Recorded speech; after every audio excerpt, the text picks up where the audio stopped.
Yes, y'all. It's another Saturday night. Therefore, another Saturday night shoot the breeze. I want to thank everyone who is in attendance. Right now, there's no one.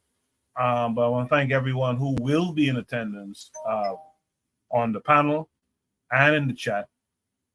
And especially you guys who do check out the playback. I really appreciate all of you. And all of you who post your topics on the Discord for Shoot the Breeze to be discussed. I appreciate you guys as well. I will say on the channel on the Discord for posting topics, don't respond to topics there because it gets cluttered. It gets cluttered and mistakes start to happen when that occurs. So, have the discussions elsewhere on the Discord, but not in that channel. So again, I thank you guys who post your topics. I thank you guys who are in attendance. I see Oni's out there saying peace, peace. Shout out to Oni. You know what it is. I like to come on earlier, start the show before we get it officially rolling, and give you guys an idea what we have for you guys tonight. We're going to try to answer if mixing is natural, as proclaimed, should it be condoned? That's an interesting question. A similar question tonight is going to be, can one truly be race first in their dating and mating choice in Western countries? So we'll talk about those things back to back. We're going to talk about Baltimore corruption and answer the question, is this a witch hunt too? So that's a hark back to that topic from a few weeks ago, or from last week, I think. We're going to discuss Wode Maya and his travels, not only his travels, but his words for Caribbean heads of state on what an African continent and Caribbean relationship can look like. We'll talk about that tonight. We're going to talk about this LL Cool J lyric from back in the day. He, she? Yeah, we're going to talk about that a little bit tonight. So those are the things we have in store for you guys. What I'll do right now is start the show officially. And on the other side, I'll welcome all my panelists, as well as drop Shoot the Breeze topic number 1. So do stay tuned.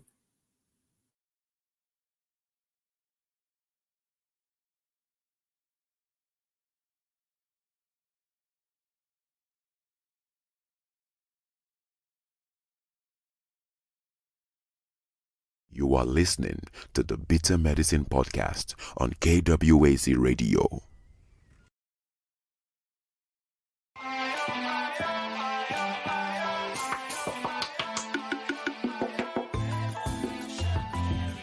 Welcome to the Bitter Medicine Podcast, where it's all about Black empowerment. Our show focuses on Black news and entertainment, arts, science, economics, history, people, and strategies that uplift, empower, and motivate Africans within the diaspora.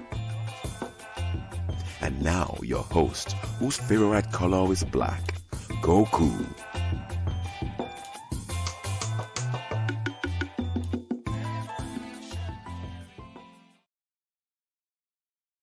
Welcome back to the Bitter Medicine Podcast. I am your host, Koku. Just want to remind you guys before we get the show rolling that this show is part of a podcast network called KWAZ Radio. There are other shows on the network you are invited to tune into. This is D Webb with the Harsh Reality Podcast, asking you to tune in where we tackle the news of the day that affects our community, only on KWAZ Radio. Peace, family. This is Oni, inviting you to listen to the Pro-Black Perspective, where Black problems are addressed with Black solutions. Greetings, fam. Tune in to The Learning Curve with me, the Revolutionary Matron on KWAZ Radio.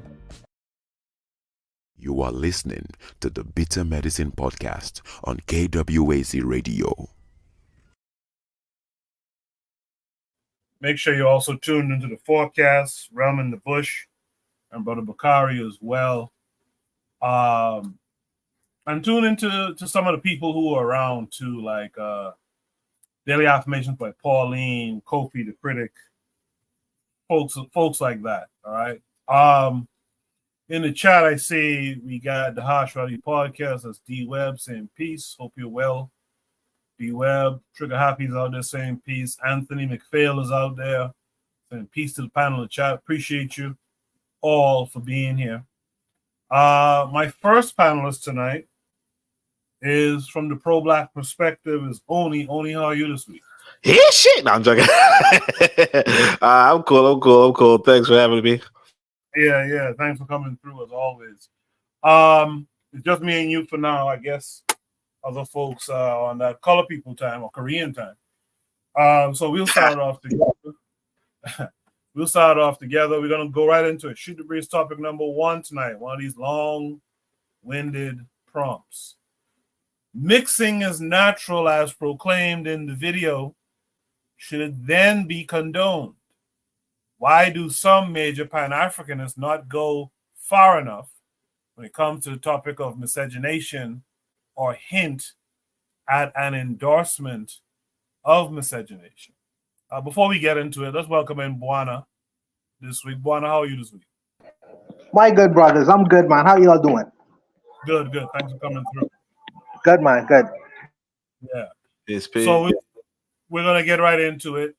Should read topic number 1. This came with a link. Let me share my screen with you guys. So it's taking us to a tweet from Great House. We discussed Great House recently on Shoot the Breeze. It said, 20th century, white South Africans were amongst the poorest group of people in the world. White poverty in South Africa so greatly alarmed the white elite across the globe who couldn't reconcile their ideas of white racial superiority with white destitution in South Africa. The Carnegie Institute of America was commissioned to study the issue of white poverty. According to a memorandum sent to Frederick Keppel, the president of the Carnegie Institute, quote, there was little doubt that if the Bantu were given full economic opportunity, the more competent would outstrip the less competent whites. Keppel, a bona fide white supremacist and segregationist himself, suggested that unless something was done to help poor whites, quote, racial deterioration and miscegenation would be the outcome, and a similar fate awaited poor whites in the American South.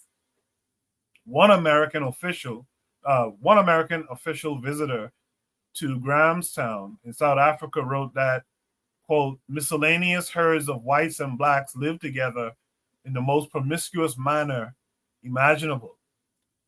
The report expressed fear for the loss of, quote unquote, white racial pride and the dangers of whites not being able to resist the process of, quote unquote, Bantuization. To solve the problem, the Carnegie Institute recommended the creation of employment sanctuaries for whites in which blacks couldn't compete, the replacement of all black skilled workers with white workers, and of course, racial segregation. This report provides the blueprint for the apartheid system in South Africa. Now, this print is kind of, well, I guess I could blow it up, but Great House goes on to say, I will maintain that black poverty is artificially engineered by white elites to preserve white racial superiority. Let me see if I could make this print a little bit better. It's not great. And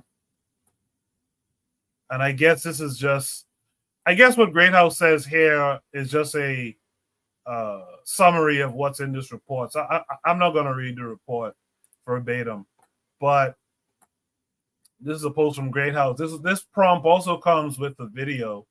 Let me share that with you guys.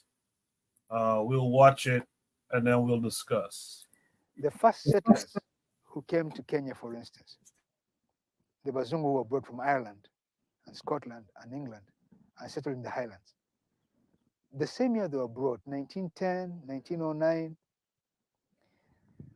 they found they would take them over into the countryside, dump them there, they give them resources, and they start building. This is what they were doing in that time, because they had already pacified the Kikuyu and the Maasai, and even us here.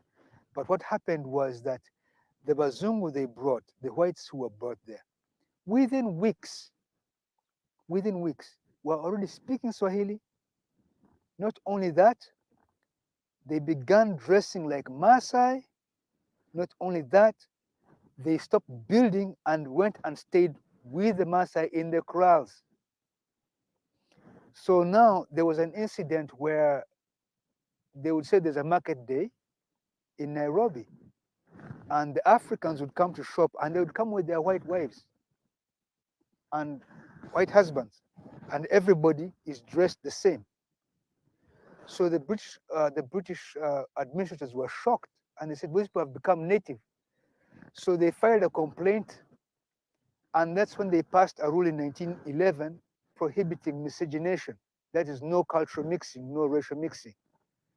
Had that law not been passed, the whites who came here would have now been assimilated. They would all be called Kagwa or I don't know, Mukasa, you know.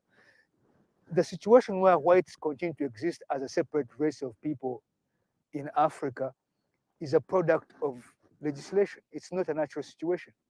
There is no way to enforce that. The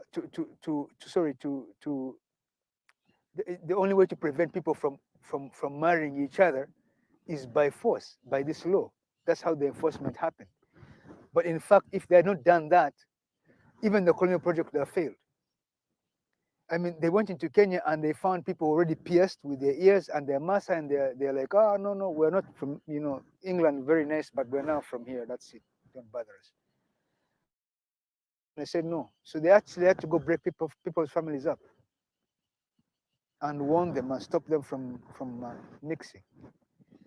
So the thing is this, that European control has happened through a fluke of corruption and of going against human nature, of doing things that are against the normal instinct of a human being. So, but that's not sustainable. European control will end, and what will happen, what will replace it is normal trade, fair trade. You do something for me nicely, I pay you.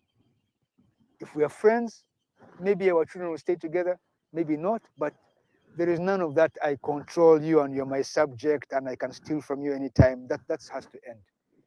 So we have gotten to a point where the system is now very transparent in terms of how you see things. But corruption is what's being used here. Now, the fastest way for Africans to break the yoke of this corruption is to have standard rules all across the continent. That means they cannot use one African state against others, which means we need to have a unified Africa. So the African Union is the way forward. Already in 2016, they introduced an African passport. You know that some people have them here. There's East African passport. There's also African Union passport. So basically, if you have African Union passport, you can travel to any part of Africa without any kind of restrictions. You just have to show your passport and you can cross the border. There's no visa requirements. There's no payments. You just go. But that needs to happen more. It needs to happen more. We need to have a single currency. We need to have a single army. We need to have procurement systems where if somebody wants to buy, say, a piece of equipment, they have to put the tender on an African Union site so that Africans can sell them these things instead of going to Europe first. So before you can sell your vegetables abroad, let the African who's your neighbor have first choice. If he fails to buy, then you can sell it abroad. This is the system, but we don't have that system now because each one of the 55 African states in the African Union has a different procurement system. And when they're doing tenders, they're put on maybe one website here, or they do it in the newspaper. So if you're not actually here, you can't do anything. You know, a European can come, or a Chinese person, and get a tender to construct a road. But a road construction company in Kigali or in Nairobi or in Tanzania or in Egypt won't get that contract. And that contract would be cheaper for them if it was available. And the quality of work would be the same. So what's failing us now is that we're not integrated. We need to integrate our economies so that we can save these kinds of, we can save funds and save time and effort and energy and allow us to grow our companies and corporations. So that's what we need to do. We need to have unity and integration. But it's coming. It's coming. They're mixing now the electrical grid all across Africa. It's being connected. I think when you're driving here, you may have seen very massive poles. These ones go all over to South Africa. Huge, gigantic poles of wires. And they're going to be connecting with Inga Dam in the Congo, which is going to be the largest dam in Africa, electric generating dam. So once they do that and the electricity becomes cheaper than it is now, it will be very easy to set up light industry in Africa. Anybody could go and start a manufacturing farm. Because, you know, when electricity was expensive in the 80s in Uganda, nobody could make doors. This fabrication industry, it's only come about because of electric power. And electric power in Kampala and Kasese are cheap. That's where the fabrication is. The town centers where power is available. But if it became cheaper, people would leave the city centers and they would go outside. Yeah. So you know, that's how we break the control. We break it through having an economy that's viable, and by having an economy that's rational and advantageous to us. And the only way to do that is to integrate Africa economically and politically and financially and in every other way, and militarily as well. We need to have one single army under the control of the African Union.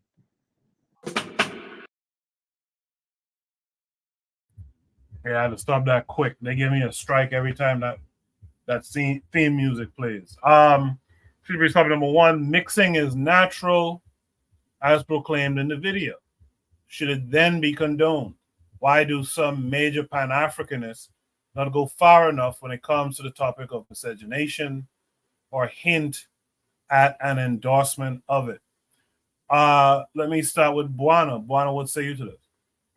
Well, for the person who write this, the first thing I would ask is, why do you put it on? Why does this person put it on Pan-Africanists?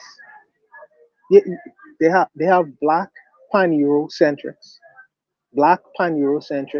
who believe in miscegenation. First and foremost, they're big advocates of it. They have no compunction in regards to miscegenation, called integration. But why are you directing it to the Pan-Africanists? The Pan-Africanists don't have as much power as the pan-Eurocentrics, who in political office, government office, and all kind of offices.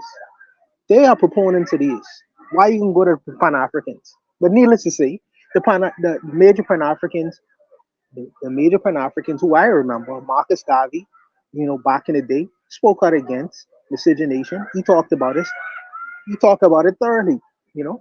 Then you have Dr. Umar Johnson today. I guess he's a major Pan-Africanist. He's going around talking about not dating snowbuddies. So I don't. Which major Pan-Africans are you talking about specifically when you say the major Pan-Africanists haven't gone far enough? Because on many panels I see Dr. Umar Johnson speaking out against miscegenation. Then you have Carlos Cooks, Carlos Cooks, who was talking against miscegenation as well. So I mean, I don't know why this is directed at Pan-Africanists first and foremost. But let me say this. In regards to miscegenation is a tool that is currently used and has been used in the past in our so-called third world countries when it comes to whitening. You know, they create these mulatto classes of people, and it's through the mulatto classes they oppress the so-called black masses. Not only that, you have buffer classes in the United States. It was primarily created by the so-called white power structure. And in return, they use the mulatto class to suppress black people. Because they are useful sometimes in some regards. The Chinese are currently using miscegenation in Africa, where you have a bunch of Chinese going to Africa and having sex with black women, African women, and their children. Their children will be used to suppress the black people inside their nation. Now I'm asking, that's a question. Is it possible that black people can use the same kinds of miscegenation in reverse? Is that a possibility? Because a black man and a white woman, if I propaganda, well, let me not say this. Can that tool be used specifically where black people creating buffer classes against our enemies as well? Since it's been used against us, is that a possibility? I don't know. I don't know. Outside of the boundaries of just this is who I love and all these other things, can that specific thing be useful for us as well in reverse since it's been done so effectively against us? I don't know the answer to that question. Me personally, on a personal level, I've never ever dated someone who was not black. It hasn't been brought up in my life, and I've lived in many European countries. It's never happened to me. So I'm not an expert in the subject. I'm not an expert in the subject. I may be Koku or Oni is, but I've never dated a white person or a Chinese person. You know? So I guess I have to defer to the experts on this. Maybe they may know better than me, but I'll leave it there for now, Koku. I'm no expert in that. But I'm curious, Buana, what does this reverse miscegenation look like? Like, what does it look like, and what does it accomplish? For instance, just as the mulattoes were put in specific positions and roles in our countries and many so-called third world countries, places of influence, like you say, Dominican Republic was one of these things where they put a so-called a man who physically he looked like a black and a white man, but he was really the president of that society. And through him, he instituted policies of whitening kinds of ideas into Dominican Republic, where you see even people who black as the midnight now say, I know black, I know black. The whole policy was created under these kinds of characters. And if you go into Haiti, they had their not petit blanc, but their mulatto class as well. You know, and in other societies, I'm saying that buffer classes have been created, and they create policies where they create a buffer between the so-called mercantile classes of white folks and the so-called suffering masses of black people. That's been created and instituted before in many of our societies. What would that look like with us? I don't know. I might think it may come to adoption. It might come to adoption. What if a black woman decides to adopt a bunch of white boys and rear them and raise them as Pan-Africanists or Afrocentrics? When they get into office, what are they going to do? When they get into positions of power or influence, what are they going to do? Because this is what other groups of people have done to our society. I'm just asking the question. To me, that's how that looks. To me, that's how that looks. That's how that looks. And let me say this too. I met a girl before. I met a girl before in the UK, and she told me, she said, Buana, she said my daddy is Jamaican and all. Now, physically, if you look at this girl, you would never be able to tell this girl was a black woman.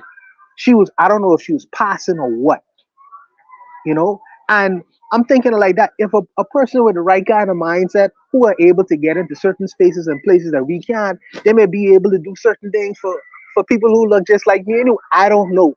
I don't know. But I'm seeing that it has been useful in the past before, and it's possible that it could be used as a tool. So I don't remove nothing off the table when it comes to our liberation. Me, I am not an advocate of it because I've not practiced it in my life personally. But I'm saying that if that tool is useful to others, why can't it be useful to us? Why can't it be useful? That's why I'm asking the question. Okay. All right. No, I just was curious as to, in your hypothetical, if you thought it through of what it looks like and what it really accomplishes. So look, we'll throw it over. There are many. Look, one quick. There are many people in the United States who was passing in the United States, and because they was able to pass, they was able to allow certain things to happen within their society. But like I said, I'll let Oni go. Okay. So yeah, I mean, we have to be honest. Yeah, mixing is obviously. Wait, can you guys hear me? Yeah. Okay. Go ahead. All right. Yeah. So mixing is obviously pretty natural. I'll say that. Natural in the sense of, the thing that we don't realize. I'll put it this way. One of the troubles that we have as a people is that we don't take into account that we are these, these beings of chemistry, you know? Um, like for instance, I homeschool my kid, right? But even I'm saying to myself, you know what?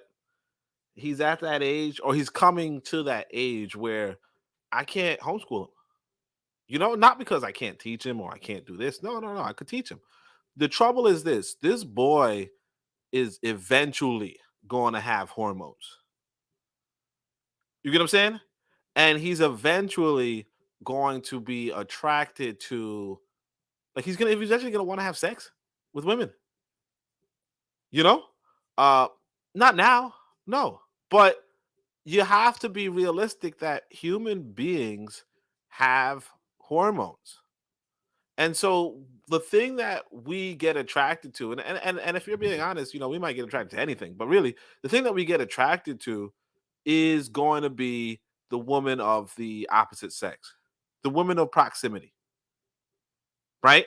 And if the woman of proximity is, um, if the woman of proximity isn't, let's say, like, yeah, if you don't give this child a good example of a woman of proximity, he's probably gonna go, not just he or she, but yeah, no, he or she are going to go to. All right, sorry for he. Let me let me focus. We must stay focused, brothers. All right, he is going to go to the woman of proximity. He's going to go to the bad woman of proximity. The same with a woman, a young girl. If she can't find a good man of proximity, she's going to go to a bad man of proximity. And a large part of our society is trying to discourage people from exploring this part of their psychology, their physiology, right? A large part of our society is trying to get people to not explore this part of their physiology, and that's okay, but it's fruitless. If a young boy surrounded by white girls, right, is going to want one of those white girls. If not, if he can't find a good white girl, right, he might go for, there's no black girls around, he might go for an older black woman. If he can't find an older black woman or an older white woman, right, help me. I don't know. I mean, because the reality is that when it's like when it's your time to go, it's your time to go. You know what I mean? And that's the trouble. White people probably have it worse, obviously. White women would go and mess with horses and shit. They can't find a good man, they go to horses. But the reality is this, that we don't have it as bad as them, but we have hormones too. Right? So yeah, if you are, and that's the thing about attraction or whatever, a lot of it is guided by proximity. So, shout out to Buana. He never looked at no white girl. I'm not gonna say I looked at a white girl, but what I could say is this: that I might have had crushes on other races at one point. You know what I mean?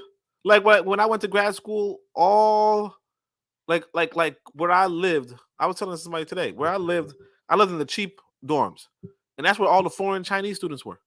And sure enough, at that point in my life, I was considering the Chinese girl. I didn't go to her, but she's looking at me, smiling and joking and sitting next to me in the bus, and I'm smiling back. I guess I mean I never sealed the deal. I never closed but back then I wasn't really good with women generally, so that's I didn't close the door on anybody. You know what I'm saying? Like I didn't deal with anybody. But my point being that yeah, when you have proximity, you do develop an attraction for the other people. That said, going to the question at hand that Trigger Happy saying is like, should you legislate against it? It depends. Realistically, the people you should try to not be misogynist are the ruling class. Okay? Realistically, I think black people, and this is one of the things I'm trying to emphasize in my next book.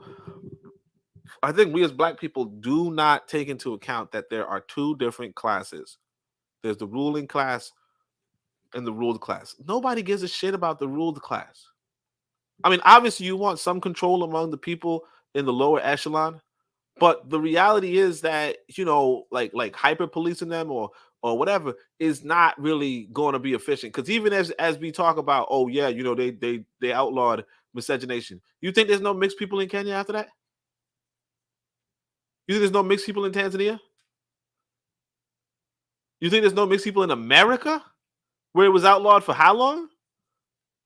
Like you got Malcolm X rising up to the top of the thing, and he was telling you guys, like, and this guy, you know, had orange hair or some shit like that, red hair, you know. But he's telling you all the reason why you got so many different complexions because that, you know, was outlawed on paper, but it was going on. Matter of fact, Garvey was talking about how these white boys was attacking black women. White boys still attacking black women to this day. So it's very unrealistic. What, you know, I think that you should definitely discourage it. You should discourage it, especially among the, you know, the ruling class, the ruling elite. And that's something that we haven't done. That's something that we should do, and that's something that Garvey did. Okay, Garvey was like, look, if you're trying to be in my organization, you got to have a black woman. If you're a black man in my organization, you have to have a black woman. If you're a black woman in my organization, you're trying to be an officer or something, you got to have a black man. That's the truth. Okay? But if you're talking about, you know, it's like I was thinking about the other day, the Appalachians. Nobody gives a shit what the Appalachians do. You know, nobody in America gives a shit what the Appalachians do. Because like who gives a fuck? Well, they're not in any. It's really about what we have to start focusing on, because people don't like that word elite. People don't like the word ruling class. I realize, you know, I asked ChatGPT, blah blah blah, and it's like, use the word decision maker. It's really about this. The decision makers, are they BH bunny hoppers? Are they BWs bed wenches? Okay, that's it. If they're BHs or BWs, then they should not be decision makers. They can go do their BH, they could go do their BW, but they shouldn't be decision makers. And that's really something that we could easily implement. But as far as stopping everybody, every African from, you know, mixing with other people, you could try, but you can't. You know, like realistically, you know, like I said, I'm going to grad school just minding my business. And I had a black consciousness, you know, and of course I never even moved in on this, you know, Chinese girl or whatever, you know. But even with, you know, even with black consciousness, you're gonna like, and you can't, you know, like if you have no other options, you'll really start thinking to yourself, okay, well, damn, you know what I'm saying? And I mean, you could fight through it, but it's a fight. There's a lot of brothers, a lot of sisters, a lot of people that we see are bed wenches and bunny hoppers. A lot of them, in fact, somebody even said a lot of them really do want black partners. They just can't find good ones. And I'm not saying you can find a good white partner, but a lot of these people try to find a good black partner, and a lot of these people got burned. You know, now how they react to it, how they respond to it is kind of immature. You know, stick with your black partner. But the reality is that a lot of people are going to have trouble finding good partners generally. You know, even, and I'll tell you this just to finish. If I were to, like, I can't even recommend good men to some women I know. I can't even do it. That's all I'm gonna say. Only before you go, though, I would like you to respond to what Buano was saying about reverse miscegenation. What are your thoughts on that? Yeah, I mean, I think Trigger said it. You have to be the more powerful party. You know what I mean? Like, I think what Buano is talking about makes sense if we had the power. You know, if you had the power, you could try to use miscegenation to root out, you know, other people.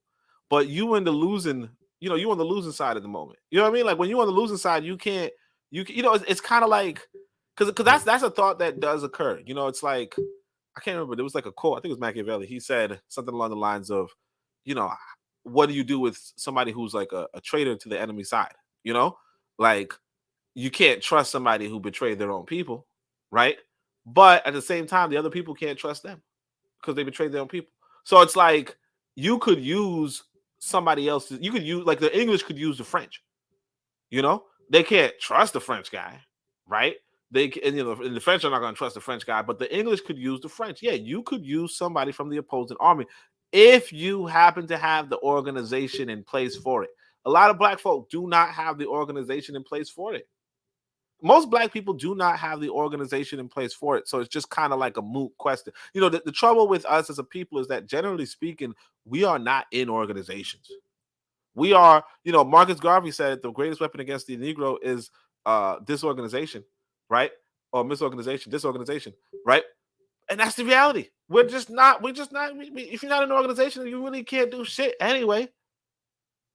You really can't do shit anyway. So I don't know why you would think you sleeping with a white woman is going to do something great. You just destroying your own bloodline. And yeah, reality is right. I was trying to get some fried chicken. I ain't gonna hold you. Nah, I'm joking. This was grad school. She was I think she was a physicist or something. I don't know if she was a physicist though, but she was like, she ain't know her way around the kitchen. But anyway, but yeah, that's it. Like yeah, if we organize, like when you organize, you could pretty much use anyone. You could use white people. You know what I mean? The Mau Mau Revolution, like we talking about Kenya, the Mau Mau revolutionaries, they didn't make guns. They bought the guns from white folk. You could buy guns to kill white folk from white folk if you organize. But if you're not organized, you know, you can't do shit. You know, that's all I'll say. Bonnie, you have any last thoughts on this prompt? No, sir. No, sir. I kind of lost it. My thoughts on it. But I would say that I understand that sex is a big motivator when it comes to our issues.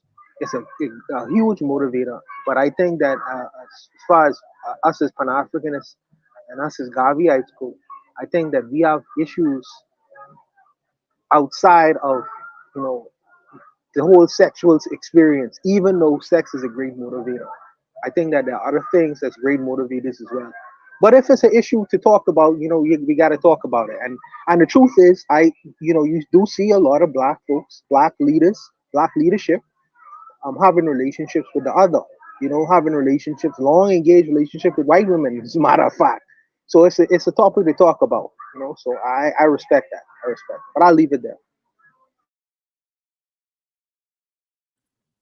I appreciate it. Bonnie sounds like he's at RM Billy Park or something like that. No, they having a party next appreciate you door. guys. Next door. Yeah.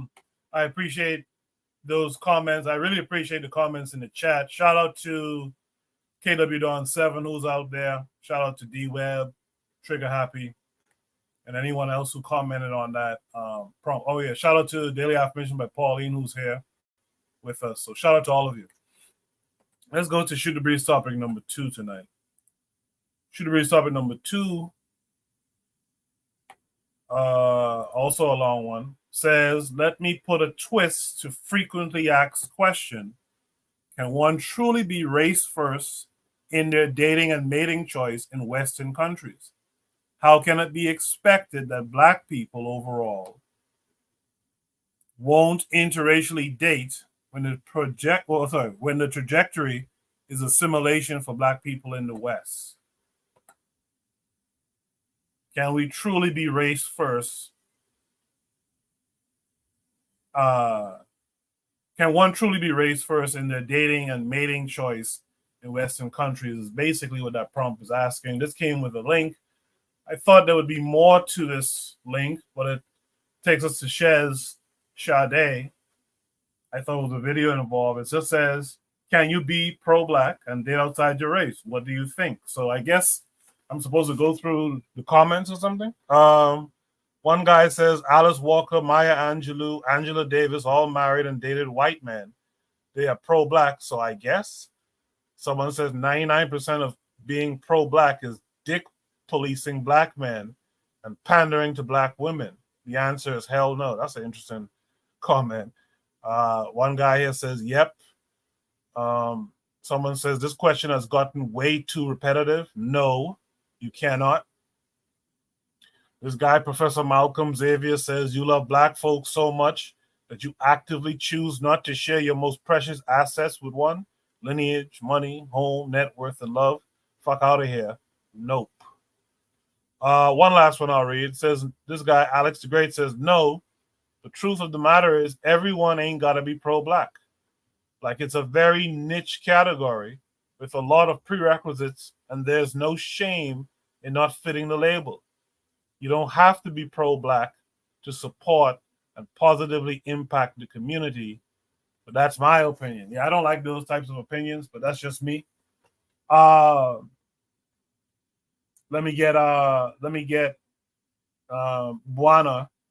What are your thoughts on this question? My answer to that is no, and my answer to that is no because, like you say, if you're a pro-black person, you pro-self. If you're a black person, you pro-self. Because I guess there's a lot of white people out there. Some white folks are pro-black. Let me, that's true. Some white folks are pro-black. I'm gonna get back to that, but you know, and most black folks are pro-white. They're pro-European. This question never really comes up in terms of pro-whiteness. When they questioning black people, it's always the question of you pro-black, or why aren't you doing these things? No one questions the fact that black people buy European clothing, buy European food, buy European everything, everything has its antithesis via the white economy, white establishment, white whatever. And when you deviate from that, these questions come up. You can't be pro-black. You can't be pro. Well, what if I want to buy primarily black-made products, or just deal financially and economically on a level where I just dealing within my community, as other groups do? Then I get the question of, oh, you pro-black, you ain't doing this. I mean, it's like, give me a break. Give black people a break sometimes. What we could get away with in the Western world, we try to get away with.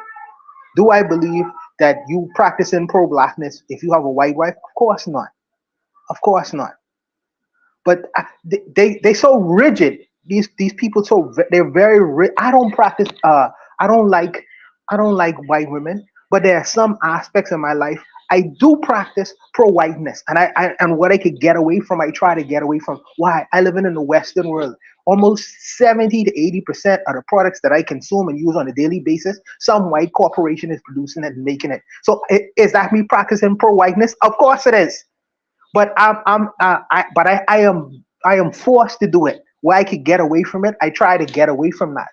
I try to get away from that because I'm a conscious consumer, and to some degree, I'm a conscious person by the things that I do.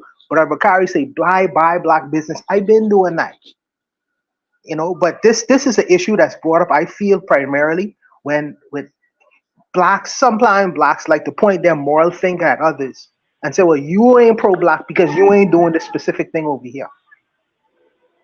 Now I do agree where when it comes to dating white women and you proclaim that you're a pro-black person, that's antithetical to what your cause is.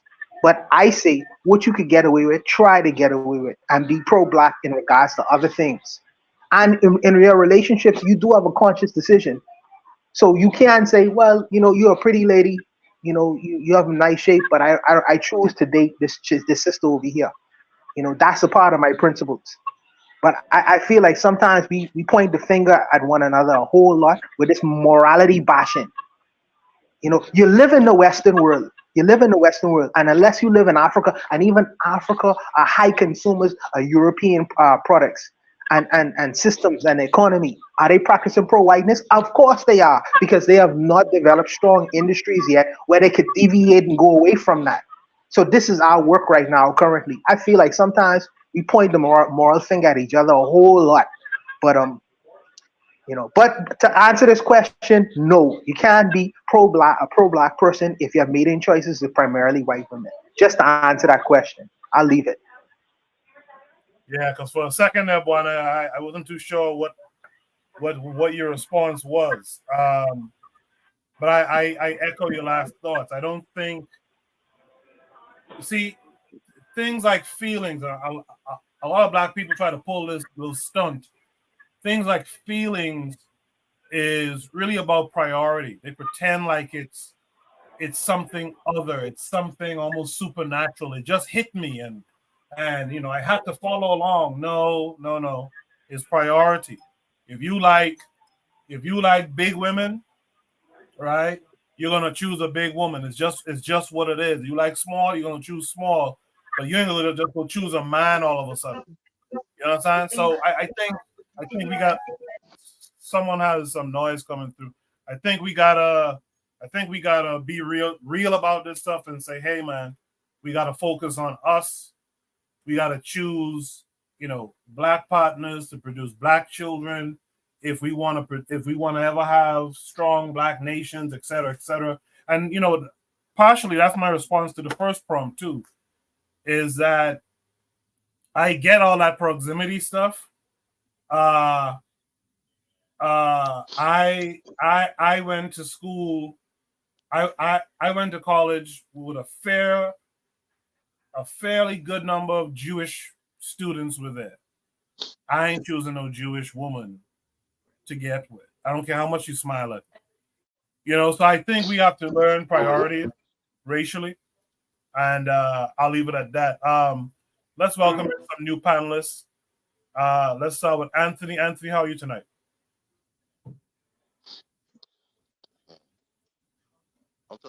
Bro, I can't hear it. We can hear you, Hello? but you can't. Hey, Yes, y'all can sir. hear me, bro? I Yes. can't, because I can hardly hear you, Yeah, man. we can hear you. We can hear you, Anthony. Go ahead, brother. Oh, damn, I don't know what's wrong. I don't know if it's mine. Okay. Yeah, man, Is your earphones in all the way? huh? Is Yeah, your I got earphones it in up. all the way? Yeah, I got it Okay. up. I'm trying to see what I'm doing wrong. Well, you coming through loud and clear though. Yeah. Y'all can hear me? Yes, sir. Okay. I mean, I can barely hear y'all, man. But, Go out and come back in, Anthony. Go out and come back in, brother. okay. Go out Okay, and come all right, back all in. right. Yes. Yeah. Thanks for that, Bonner. In the meantime, let's welcome in our boy Black Steel this week. Black Steel, how are you? I'm doing good, everybody. A little tired, but I'm still hanging in there tonight. Thanks. How For you guys? So I looked at the prompt. So yeah, I believe you can be race first in your mating and dating choices. I do, because I think it's a deliberate choice. I think we choose. I mean, I don't get the whole thing. We just happen to fall in love. One thing, you got to be in proximity with the people in another race. You got to, because of our history, because of our oppression and what we've experienced as African people. I don't. There's a lot that has to go with that whole interracial dating thing. I really don't like to talk about it, because I'm going to be honest with you. I've never dated outside my race, but I will say this: there are people who have dated outside their race, and yet they remain loyal to their race. And one thing I'll say is that, especially with white people, they've always been managed. You have white racists who will have sex with black women, but yet they'll still remain loyal to their race.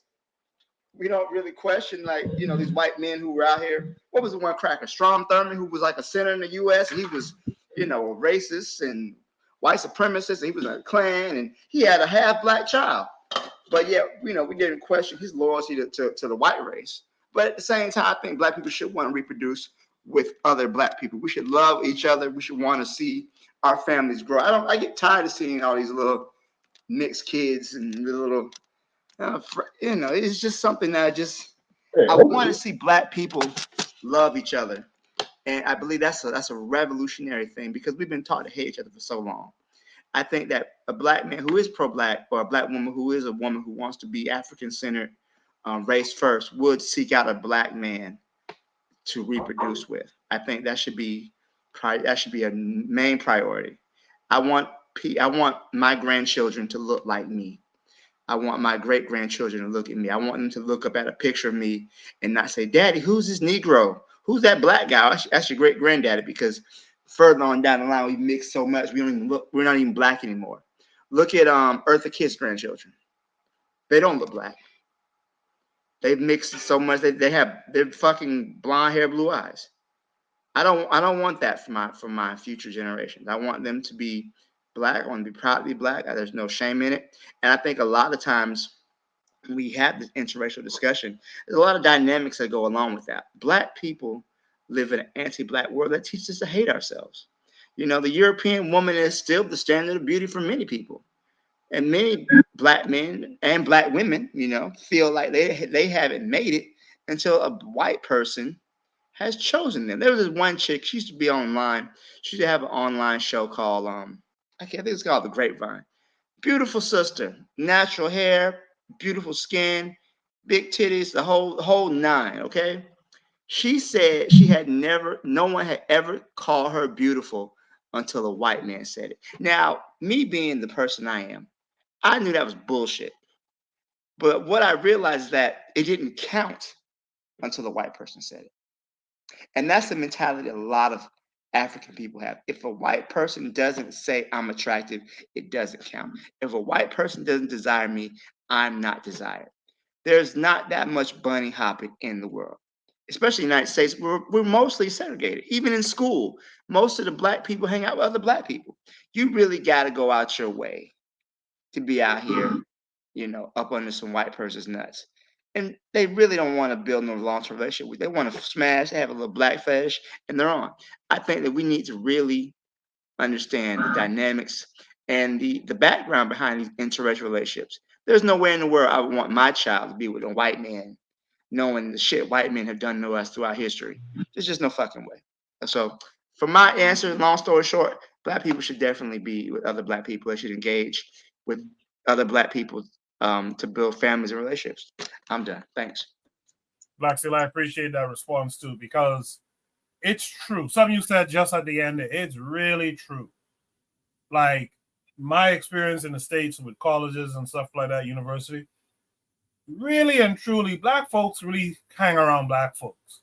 Let's be real about that too. Black folks really, the minorities really find one another. You know, you have the Caribbean Student Union, you have the Black Student Union, and that's really where most black folks kind of hang their hats. I appreciate that. Something else you said too reminded me of what Buana said about morality. I think black folks should look more morality.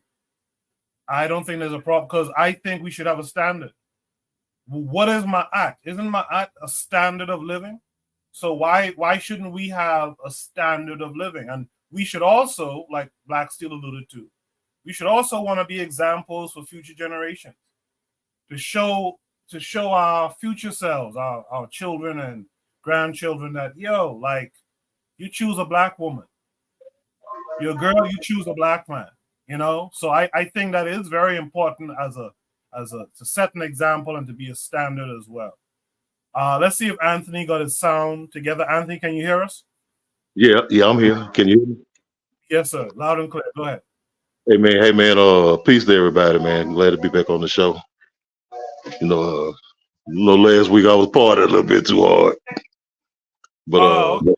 yeah, it was my birthday. Man, Happy birthday, Andy. Yes, happy birthday, brother. Hey man, I was so full of that vodka, man. I thought they were gonna put me in the trauma unit, man. That's how you party. That's how you party. Yeah, I partied, man. But yeah, man, this on the prom, man. I think, you know what? I use the perfect example. When Buana was talking about can we use it to when you said how you as a reverse weapon, you know how they use it. Can we use it against them? You know what I think about? I mean, it depends on the circumstance. Like you in America, where it's like, you know, they 70% of the population. It ain't gonna work. You know what I'm saying? But because I'll give you a perfect example. Patrick Mahomes, you know, the quarterback for the Kansas City Chiefs. Yeah. Now his dad was a baseball player. His dad is as black as anyone of us, dark-skinned brother. You know what I'm saying? Yeah. Now he married a white woman and they had a son, Patrick Mahomes. When Patrick Mahomes growed up, he wanted a woman, you know, because most boys, young men, want a woman that what kind of like their mother, right? Yeah. Yeah, you know, so what he chose, he went after the white woman. You know what I'm saying? His wife is a white woman. You know what I'm saying? Because he identified, you know, with his mother. And so I'm saying, and eventually the Mahomes, you're gonna look around one day, the Mahomes gonna be white. All of them, you know what I'm saying? It ain't gonna be no black Mahomes with the curly hair and the light brown skin. Ain't gonna be none of that. But I mean, I just think that like, you know, interracial relationships in a like I said, with the power dynamic here, because like the brother said, you know, we on the less powerful end, they on the more powerful end. You know what I'm saying? I mean, they use miscegenation to try to destroy black people in Brazil. You know, and all over the hemisphere where they had a whitenization, program. So I mean, it can't really work. I don't think that could work in a society where the majority of people white, or what a majority, what a black people don't have power like in Brazil. You know, they about 50% of the population are over, but they don't have no political organization. You know what I'm saying? I mean, very little political organization, and then they've been indoctrinated so bad as much as we have that they think white is right is right. You know, and they got all kind of designation for black people in Brazil. But and then the other thing I think like what the problem was about can you say the problem again? I wanted to make sure I had it 100% right. Yeah, should be topic number 2 says, let me put a twist to frequently asked question. Can one truly be race first in their dating and mating choice in Western countries? How can it be expected that black people overall won't interracially date when the trajectory is assimilation for black people in the West? So that is it's good that you asked that question because the prompt is very specific about in the West. So go ahead, Anthony. Yeah. Okay, and see that automatically takes me to brothers like what is his name? The brother, I think it was from Trinidad. The Pan-Africanist, the brother who wrote the book Black Jacobins. Oh, C.L.R. James. C.L.R. James, or him, and I think another Pan-Africanist brother, George Padmore. You know, I think he was from Trinidad too. You know, he he's from Trinidad, yeah. Yeah, you know, he was a big Pan-Africanist. One, you know, I mean, I loved his work, man. But it was George Padmore, C.L.R. James. I'm thinking A. Sylvester Williams too, and Frantz Fanon, and Dr. Kwame Nkrumah. Now the people who are always trying to nitpick at Pan-Africanism, and they will always bring them up. Why? Because they Pan-Africanists and they all marry white women. You know what I'm saying? White women. Well, you know, Dr. Nkrumah Arab woman. If Frederick Douglass marry a white woman too? Yeah, I mean, hey, look here. You know what? I got into it with Dr. Omar Johnson. I mean, I was just asking. I said, man, well, how are you gonna say Frederick Douglass is the greatest black leader ever in America when this man married a white woman and this man encouraged black people to assimilate with white people? I mean, I don't. And you the prince of Pan-Africanism. You know what I'm saying? That didn't make no sense to me. I mean, when you got Martin Robertson Delaney right there, I think that should be your hero. But I'm just like, no, man, you can't. I mean, in my opinion, just to me, I mean, you can't talk that black shit, man, and be laying up with white women. You can't do that. I mean, Frantz Fanon, that white man, I think it was black skin, white man, or vice versa. He talked about it and about double consciousness and all that. The struggle that we had to go with living in the Western world in a Western society dominated by them. But yeah, I mean, to me, it confuses people, man. If you seen Dr. Omar Johnson next week with some old white bitch, you know what I'm saying?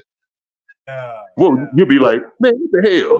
I mean, it makes everybody who believe in Pan-Africanism or black unity, it make us look, stupid. Because the naysayers go always. Go ahead. I'm sorry. Go ahead. I don't mean to cut you off, Anthony, but this is to all y'all brothers. Can I be pro-black and have white customers, or have a product and sell also to white customers? That's a question I have. Absolutely. Yeah, that's money. That's money. Yeah, green. That's green. That's money. Yeah, that's money. OPM, other people's money. Yeah, I mean, you know what I think, Buana? Look here. I mean, yeah, you want to use all your everything you can. Like, hey, if you can get their money, yeah, take it. Because you know what? They'll take yours. They'll take yours and finance their children's future. So it's like, okay, I need to wash my car. Should I only go to a white car, only black-owned car wash if I want my car washed? Man, I mean, but me, I believe in supporting black business, though. I do too, but I mean, if there's a situation where, okay, well, I'm not going. if it's not a black option, we got to realize we live in a Hey, capitalist I system. mean, I wouldn't hold that against nobody. You know, hey man, I'm over here. I gotta go And over here. there's no ethical consumption under capitalism. Okay, the whole shit is tainted from the rooter to the tutor. All right, so I'm not gonna say you're supporting white business because you go to, you know, well, we have Publix here in Florida. You go to a grocery store, you go to fast food. You're not supporting pro whiteness. You just, you know, you realize that you're in a Yeah, capitalist system. I don't think that yeah. that makes you pro white. That's a lot different from sleeping with their women, though. Exactly. And that's why I don't want to make a distinction. Is that it's a lot different than laying up with a snow bunny, you know, because whatever reason. And I'm gonna say this. I'm gonna say this. I don't hold other interracial relationships to the same standard as I hold a black man and a white woman, a black and white. So say a black man dates, say, somebody from A Latino. A Latino. Then that's Okay, right hold on, question for you. Let me specify. A black Latino. If you be Latino of any race. If you want to date an Afro Latino, that's no problem. If you want to date somebody who has more indigenous ancestry, I wouldn't look at them. Say if you were black and you want to date somebody who was Aboriginal Australian, I wouldn't really care too much. They black. You know, or you So, date somebody, you know. hold on, Black Steel. Black Steel, question. This is a quick question. So if you're one of your children come home, you in Florida now, you know what Florida is. If one of your kids come home with a Latino, indigenous, whatever, they ain't black, you okay with that? You good? We gravy. They may not be African, but do they? Well, listen, as long as they ain't white, you know, as long as they're not white, you know, we can slide it in there, you know, as long as you ain't white. If you got more Taino, you got more Arawak in you than Cracker, we can, all right, we can work with that. Yeah, that's what Phil's got to say about his wife.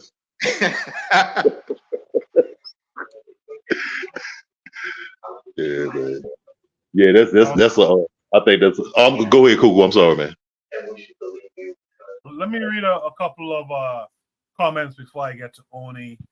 I saw the matron comment. I want to make sure I read it. She says, you cannot be pro-black and date outside your race.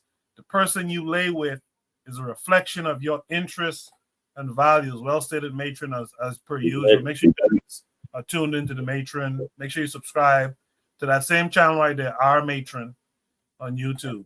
Tragapi said, to be fair, what people are exposed to dictate the nuances of their preferences physically, and subculture may dictate how they connect with the person. This is why assimilation is an important aspect. That's an interesting comment.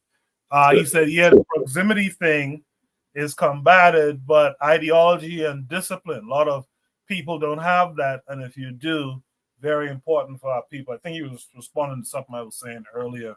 A couple of more I'll read off real quick. He says, I think the buying from black businesses is useful two ways: supporting another black person on a basic level financially, or building a mini economy in order to push for political state power. Then he says, now you have to be with a black person. I think this idea that it's okay to date other races is why I think we have to outroot multiracialist thinking. I just wanted to also add to something. I think it was Anthony who said it. And I think it's an important term to bring up and bring up often. You're confusing people, man. You know, you're confusing people. And what's even more detrimental, you go and you have children with this white person, you're confusing those children. And then confuse people, of course, confuse people. So you're creating a snowball effect that really just be the example of a black man with a black woman. With that said, Oni, you heard everything everyone else had to say. You saw what everyone said in the chat. What say you to all of it? Yeah, so this question right here is a question that we give every day as a people. And it's like, at some point, you got to get beyond it. Obviously, you know, obviously what you should do as a black person is be with a black person. Okay, that's what it is. You know, what pro-black means, what is African centered mean? What does race first mean? What does race only mean? Right? It don't like we I guess you could say the quote goes, Negroes always knocking on the wrong door, talking to the wrong people and asking the wrong questions. Yeah, obviously, if we go by what pro-black is, yes, you should be in a black relationship, but asking this question every day. Matter of fact, I can tell y'all this. Real talk. Somebody a long time ago, I got into some beef, not beef, but some sort of drama on Twitter. And you know the question that was being asked at that point in time? The same damn question. If you search this question on Twitter, right? You go to search engine and search this question, you will see it was asked the day before, it was asked yesterday, it was asked the day before, asked the day before, asked the day before. Black people's obsession with the level 1 discourse. The obsession with level 1 discourse is almost at this point criminal. You know what I mean? While other people on this planet are discussing how to make processors smaller, like within, like, let's say 6 nanometers. Okay, 6 nanometers. That don't even make any sense to us, from the naked eye. 6 nanometer processors. While other people are trying to discuss making 6 nanometer processors, right? Other people are talking about how to live on Mars. Other people are talking about how to get nuclear energy, blah, blah, blah, blah. We're still discussing, well, if can this person, what about, well, isn't Che going to joke pro-black? So how you gonna say, like, come on. We as a people have to get beyond elementary school. Now, obviously, because we have to, obviously, yes, you should be with a black partner. But on the point with the sister saying nobody told her she's beautiful, that might not be the cap that we think it is. Because I can tell y'all this, I'm a brother who, for whatever reason, I just stopped combing my hair back in elementary school. It's harder to find a sister if you don't comb your hair. I will tell y'all that right now. like it's just really, really hard. Because see, other races don't know that you're doing something that's, quote unquote dirty. You know what I mean? Or something that we really discourage. But sisters know.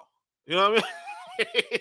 They know. Like for instance, I'll be honest, I was doing some little bum shit. I mean, I'm still doing the same bum shit. I ain't gonna hold you. But I didn't comb my hair. I didn't even iron my shirts because I was like, why am I ironing my clothes for? I don't need to do that. I'm a scientist. I was kind of living like Einstein. Like y'all see Einstein with his wild ass hair and all that kind of stuff. But sisters was not looking for you. So I get what Koku was saying about, hey, yeah, if I'm in an environment and a bunch of Jews are around me and they looking at me and smiling, I'm not looking back. I feel that. And of course, I'm not saying I'm going to smile on Jew right now. No. But what I'm saying is that a lot of black folk who are not necessarily, let's say, not necessarily conventionally pretty or conventionally beautiful, right? Even if even if like today we're gonna say, yeah, they hot, they hot shit. Like even like today, people might say, hey, Oni, you attractive, good for you, right?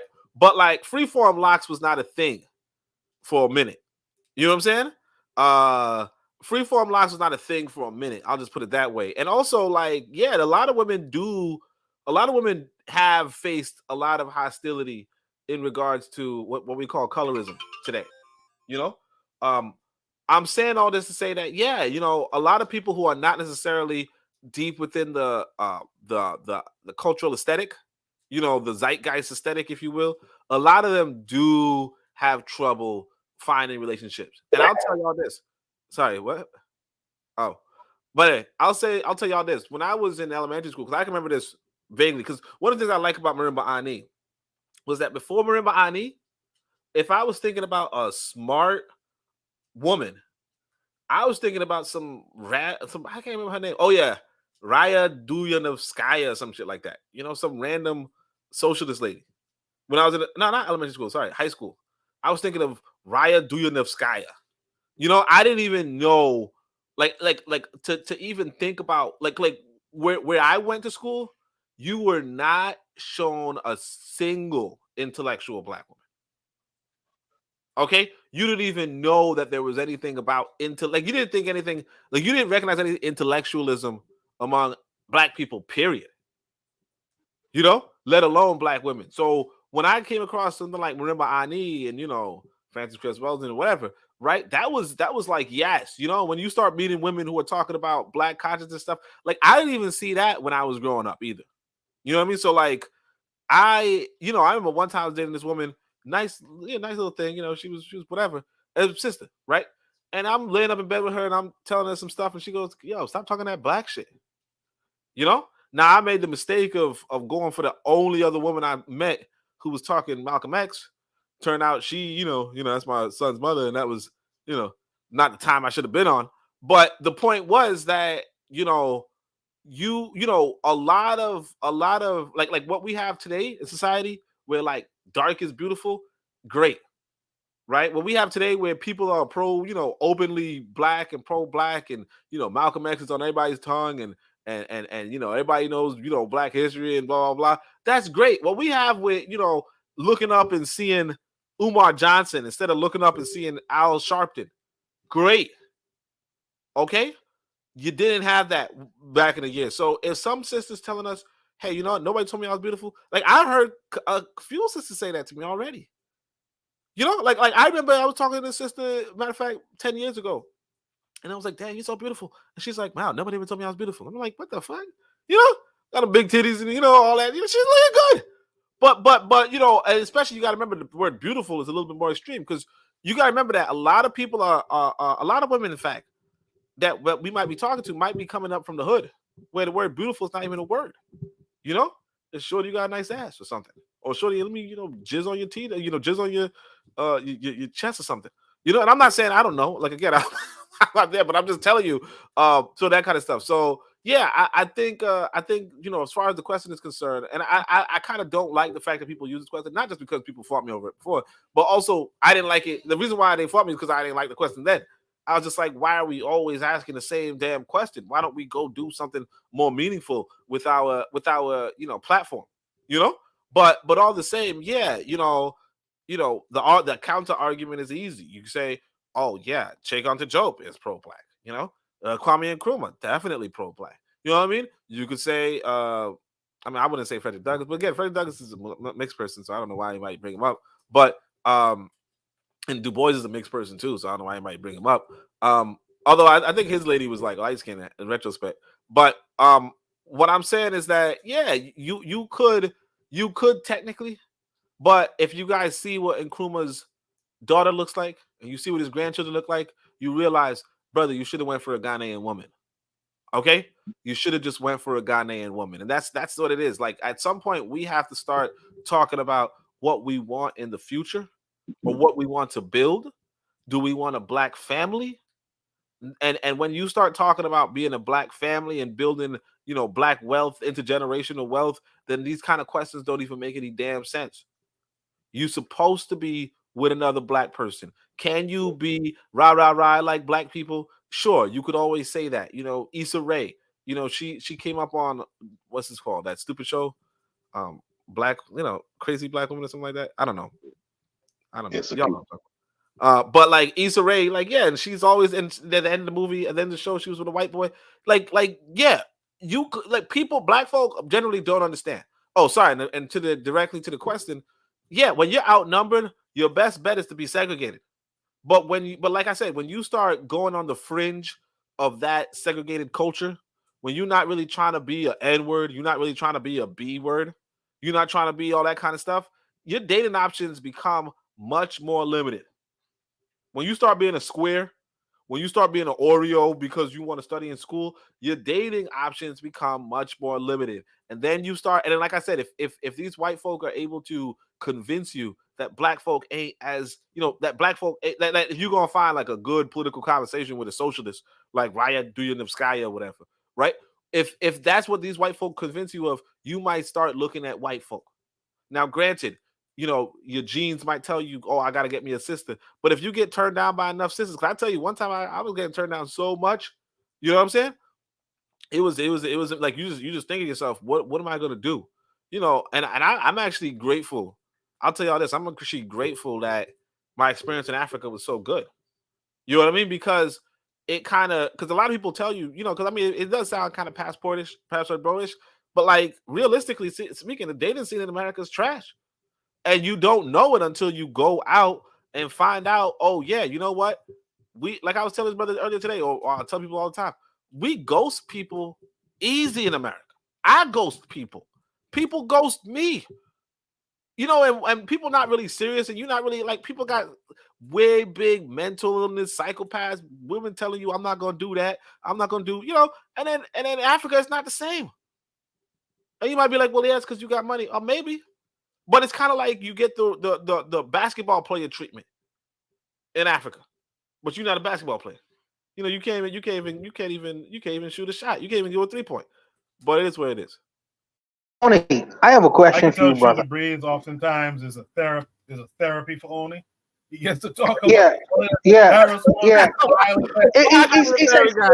He said some wild shit though. That shit was wild as hell. He said some wild shit though. But I gotta. God damn. But anyway. Oh my. Anyway. What was wild, man? What Ryan do this guy? Hey, brother, yeah. I was going to say, boy, I said, man, I think I'm more confused now.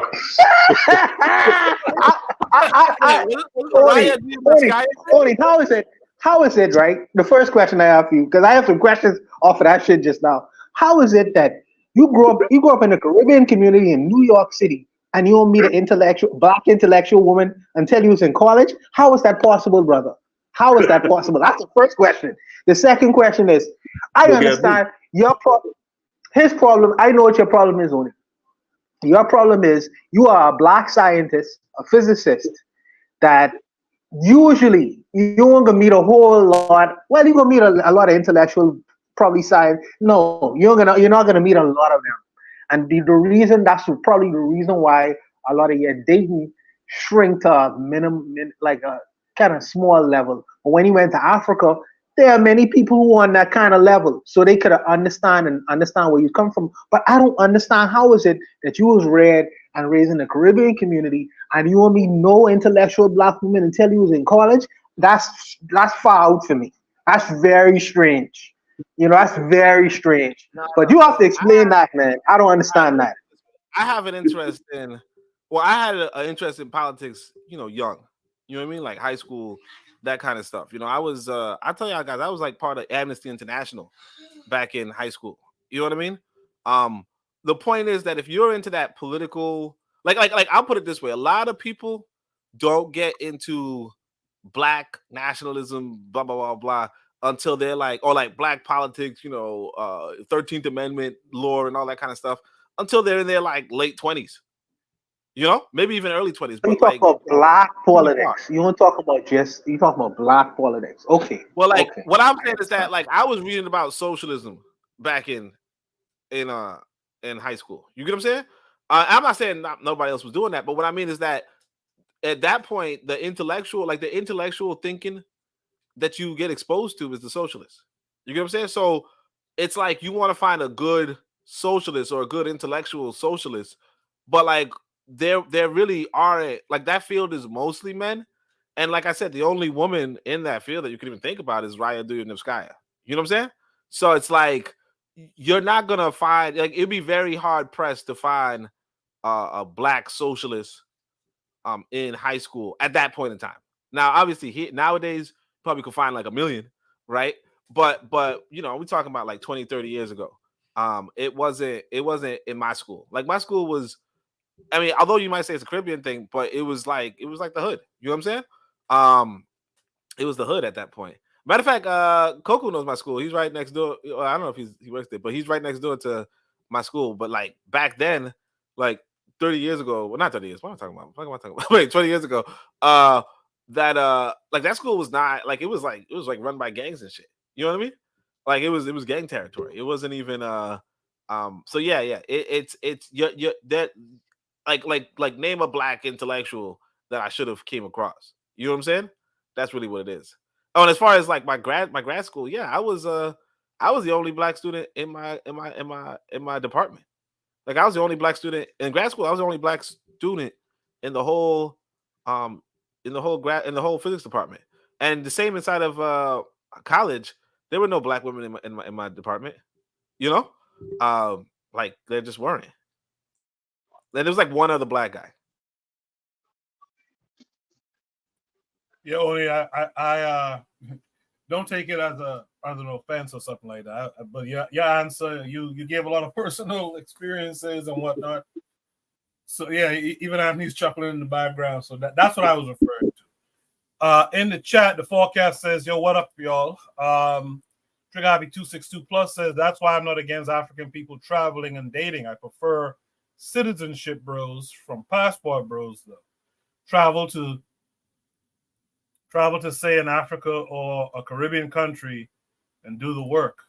The best thing about Pan-Africanism is that you will be open to the billion of our people in the race as opposed to being secluded in a particular section of our race." I appreciate those comments. Keep them coming. Does anyone have any last thoughts on this particular prompt? If not, let's go to Should Be topic number 3 tonight. Should Be topic number 3 says, "This is Baltimore corruption. Is this a witch hunt too? Do black politicians go there for good, but then try to go for self?" So this came with a link. Let me just put it here. Wait, let me see. Yeah, let me just paste it here. This came with a link.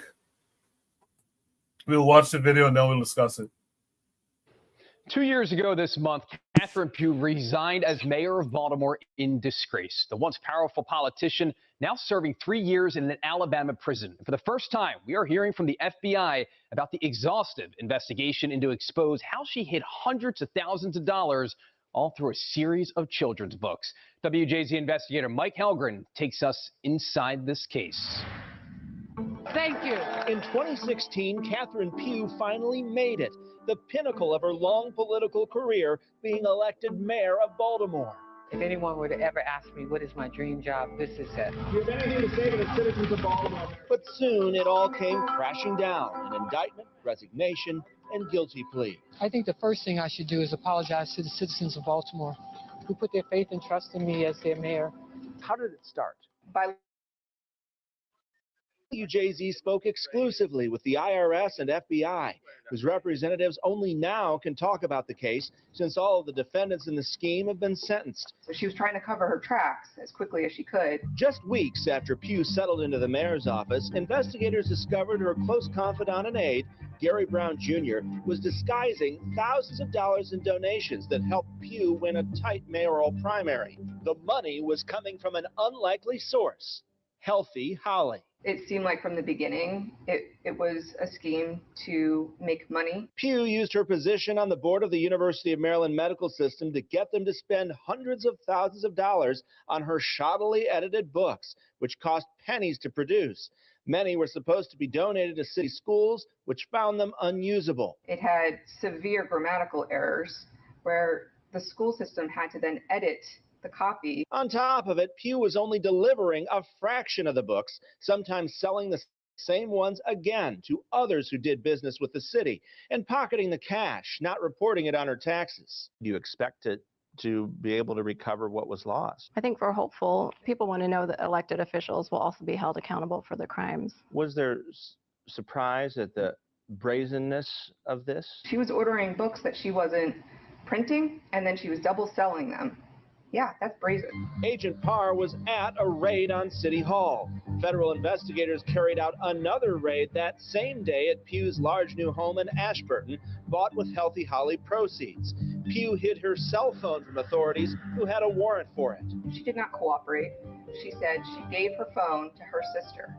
So one of the agents called her personal phone, and it was ringing, vibrating in her bed, hidden under her covers. We were very professional. We brought a nurse with us. You know, she's 69 years old. So our nurse held her hand while we searched her house until her attorneys got there. She was shaken. Well, they say jump, and I don't know. Agent Parr brought some evidence to show us, a few of the Healthy Holly books, and the onesies, bibs, and jump ropes not publicly seen since Pugh's bizarre press conference in March of 2019. walk, run, crawl, skip, dance. Where she spoke in a whisper and showed off her entire line of Healthy Holly products. play and crawl. We knew a lot, but we didn't know about this baby clothing line. She made it seem like it was this big enterprise that she had, but it wasn't. Her statements to the press where she didn't know where that money came from is absolutely false. None of this was intentional. As for Pugh, she claims she learned her lesson. Earlier this year, she begged then-President Trump for clemency to get her out of prison. He denied it. This is hard to stand here with you all. What message do you hope this case sends? We want public officials to follow the rules. We want them not to use their office for public or personal gain. In Baltimore, Mike Helgren, WJZ. And Pugh started her 3-year sentence last summer, could be released sometime this year. Yeah, buddy.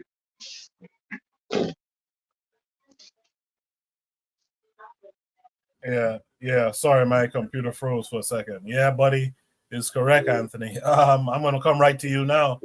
Anthony, this is Baltimore corruption. Is this a witch hunt too? No, it Black ain't no politicians go there for good. Go ahead. Go ahead, Anthony. I'm sorry, Coco. Go ahead, finish, Coco. I can wait till you get through. No. Go ahead. No, okay. What I was gonna say was, okay. Now, hey, look here. I'm not ever for nothing bad happening to no sister, man. Not ever.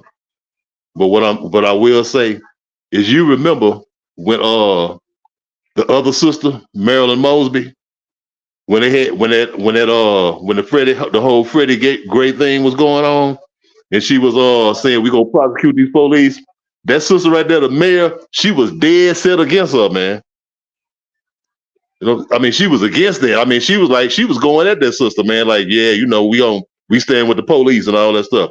See, this what happened when you lay there and ride with the lynch mob, and when the lynch mob finally get the Negroes they want, they'll turn around and kick you in the water too. Right. You know what I'm saying? They'll hey, you ain't no use to them no more. And see, now they're going after her. No, she was with them, the police department, going against their sister, man, who wanted to prosecute those cops. And I'm saying it's just like, I mean, get me wrong. Hey, I don't wish nothing bad for her, but I'm saying this is what happened when you side with them people against your people. And then they turn around and say, well, we don't need you no more. Then they come after you. I leave it at that. I pass the mic. Appreciate that, Anthony. Let me mix it up a little bit. Only, what say you? Well, yeah, I don't know. I mean, I wouldn't say it's corruption or witch hunt. I mean, I don't know. Like, I don't even know who this person is. Do black politicians go there for good, but then try to go for self? You know, a lot of people think that, you know, a lot of people, like, there's a lot of abuses in America. I mean, it's not even a black white thing. I think us thinking that black folk gotta be perfect is like, it's fine, but it's just unrealistic. You know what I mean? Like, it's just unrealistic in the sense of, yeah, black people are probably gonna do the same fuck shit that white people do. Probably not in the same quantity, you know, and probably not, you know, the more vile shit. You know what I mean? Like the horses and the pedophilia and shit. Although there are black people who do pedophilia, there are black people who do, you know, unfortunately rape and shit. You know what I mean? So it's like, yeah, there's going to be black people who go up and say, yo, I could force these schools to buy my books. I write the budget. But like, that's what everybody does. You write the budget, you decide how things go. Was she like I don't know what, like it's kind of like, I'll put it this way, right? If I became mayor, right? I became mayor, and then I wanted children's books in the schools. I might not want the dumb children's books that, you know, tell people that black folk is monkeys. I might want I might want that book, you know, Snow Bunny, you know, stay away from the Snow Bunny type shit. You know what I'm saying? Or if it was like a textbook, I might want a textbook that has, you know, like my textbook growing up in personal, right? But my textbook in high school or whatever had 2 paragraphs of Garvey, you know, and they said that Garvey might have been stealing money. You know what I'm saying? I might not want that same textbook for black students. I might want a textbook that says, you know, like I might want When We Ruled or some shit, or if not When We Ruled, something of that quality. Now, if I happen to, you know, put it together and be able to profit from it under the table, well, not under the table, but I happen to profit from it, then that might be the solution that I have to take. And I mean, we might say that's corruption. We might say that that's a thing. And I mean, when she does it, she's probably not doing it for some noble cause. But like that's the reality of the world. The reality of the world is that if you want good books in schools, you might have to be very cautious with the books that you're going to put in those schools. And if you don't see any good books, now she didn't make a good book, so it's harder to argue on her behalf. But like I could see if I were in that position, I might, if I don't put When We Ruled, if I don't put Destruction of Black Civilization, if I don't put, what the Wonderful Ethiopians of the Ancient Kushite Empire, if I put down, let's say, my book, Pro-Black Companion, right? If I put down the Pro-Black Companion for high school, to be inside of every side of school, somebody might come around and say, hey man, you're being corrupt. And it's like, no, maybe I might want people to have my book. And if white people are cracking down on that, then it is what it is. But like that's the power that everybody has. Don't think for a second that whatever your favorite mayor, your favorite white mayor, isn't paying people who he knows, who he's friends with, and who he might profit from. That's the whole reason why people are trying to buy elections. They are paying these politicians so that when the politicians have to do government contracts, when the politicians are drawing up the budget, they include them inside the budget. That's the whole system. Now, she did a sloppy job. I'll give her that. She probably new to the game. That they probably somebody set her up. Well, I don't want to say set her up, but probably somebody told her give her some bad advice. But like that's the name of the game in America. It's a lot of money in those budgets. I was talking about the other day, $6 trillion for the U.S. federal budget. $6 trillion for the New York City budget. I think it was like $290 billion. What you doing with $290 billion? You buying books and shit. That's all I'm saying. Yeah, being personal is not a problem, so don't worry about it. But yeah, this story, as I was watching it and listening to Oni just now too, this reminds me of like those non-profit organizations that people kind of just make up. They create this non-profit and they pay themselves a six-figure salary, right? And they pay a couple other people, make some shit happen.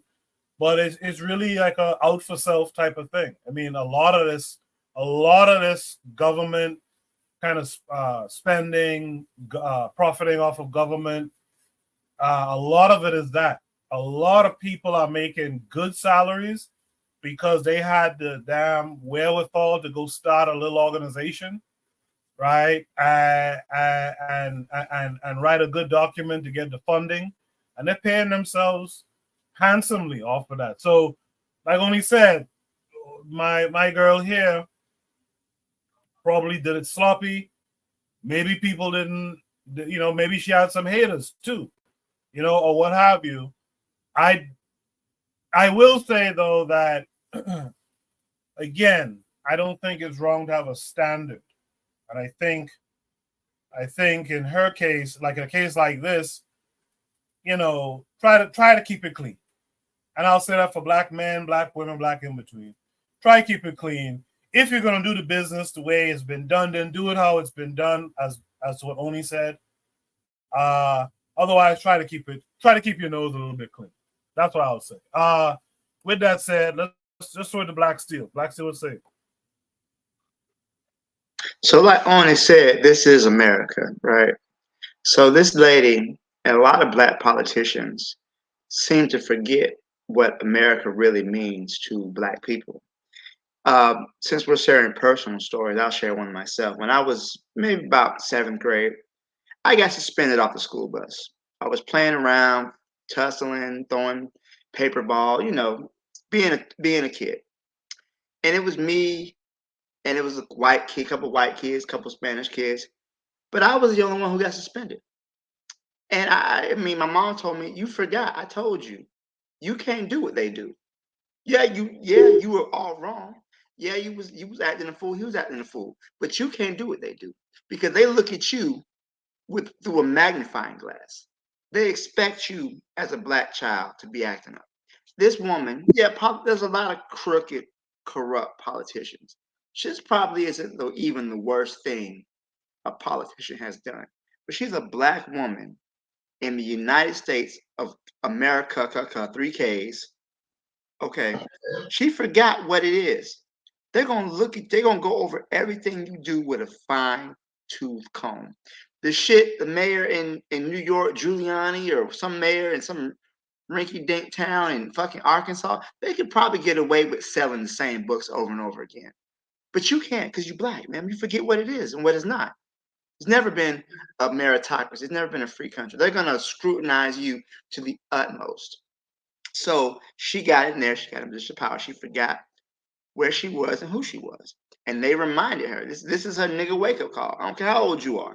Hey, nigga, you can't be out here scamming like these white politicians can scam. That's not for you. And they brought down a hammer on her. Any other politicians wouldn't even be a story. If it was some mayor who was selling kids books and doing it would have probably been a slap on the wrist. But she is a black woman in a racist ass country that doesn't even really want her to be in there. So the minute she hit that door, they were looking for a reason to get rid of her. They were looking over everything she did. Oh, she did this, she did that. That's how it is. These black people, these politicians, they get a little money, they get a little status, they start working on white people, and they really start thinking they can move the way these crackers move. And they're gonna remind you every single time, no, you can't. We're gonna let you know what it is and what it's not. And that's what happened with this lady. She's obviously guilty. She confessed to the crime. They were following her for a while, so she's guilty as homemade sin. I'm sorry she betrayed the people who voted for her, who was mostly black people who wanted representation. So it's shameful, but that's probably how the political machine in cities like Baltimore work. I mean, there's a lot of corruption there. She just happened to get singled out because this is who she is. This is America. So I'll leave it there. Thank you. Appreciate that a lot, Black Steel. Let's hear from Buona. Oh, this is not a witch hunt, Urzuli. This is a person who is actually doing something that is beneath, not above board. And unfortunately, she was caught for what she was doing. I don't know what she was doing prior to her being caught for what she was doing, but this is not a witch hunt. This is a legitimate investigation because they have sufficient evidence enough to say, well, listen, also too, don't never put your name on nothing if it's not above board.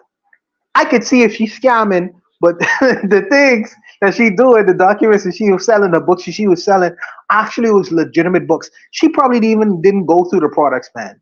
This letters are spelled wrong, and you're going to sell this to children? Come on, bro. Come on, sister. Come on, sister. You know what I mean? I know it's about a money grab. Most politicians enter office for the money grab. And if you don't think that, you're dreaming. But unfortunately, they really got her hemmed up. And my thing is, if you got to steal, wait until you're out of office. You, as a black woman, you sell influence. You sell access. The fact that you would have made relationships in office, that make you very that make you have that proximity, give you the ability for people to come in and say, well, I can put you in a meeting with this person, and this person. But it's after you leave office. So the pressure is not there. You can't steal like the white boy steal. like my brother was just saying, you can't steal like the white boy steal. You got to do something a little different. And my suggestion is do the time in office legitimately. Everything they need them to do. You make the relationships, you build the relationships, you know what I mean? And then after you leave office, you sell influence like Barack Obama them did. like they did. That's how they get their money. Don't do it in office because you can't like Black Steel say, if you're stealing like the white boys, this is what gonna be the end result. Because you're not above the law. They above the law because they create the system. But you won't gonna be able to do the same kinds of things that they do. But it's not. This is not like the scenario with the other sister who we talked about recently, as far as Baltimore, the DA. I forget her name now. It's not the same scenario. That was actual witch hunt. And let me say this.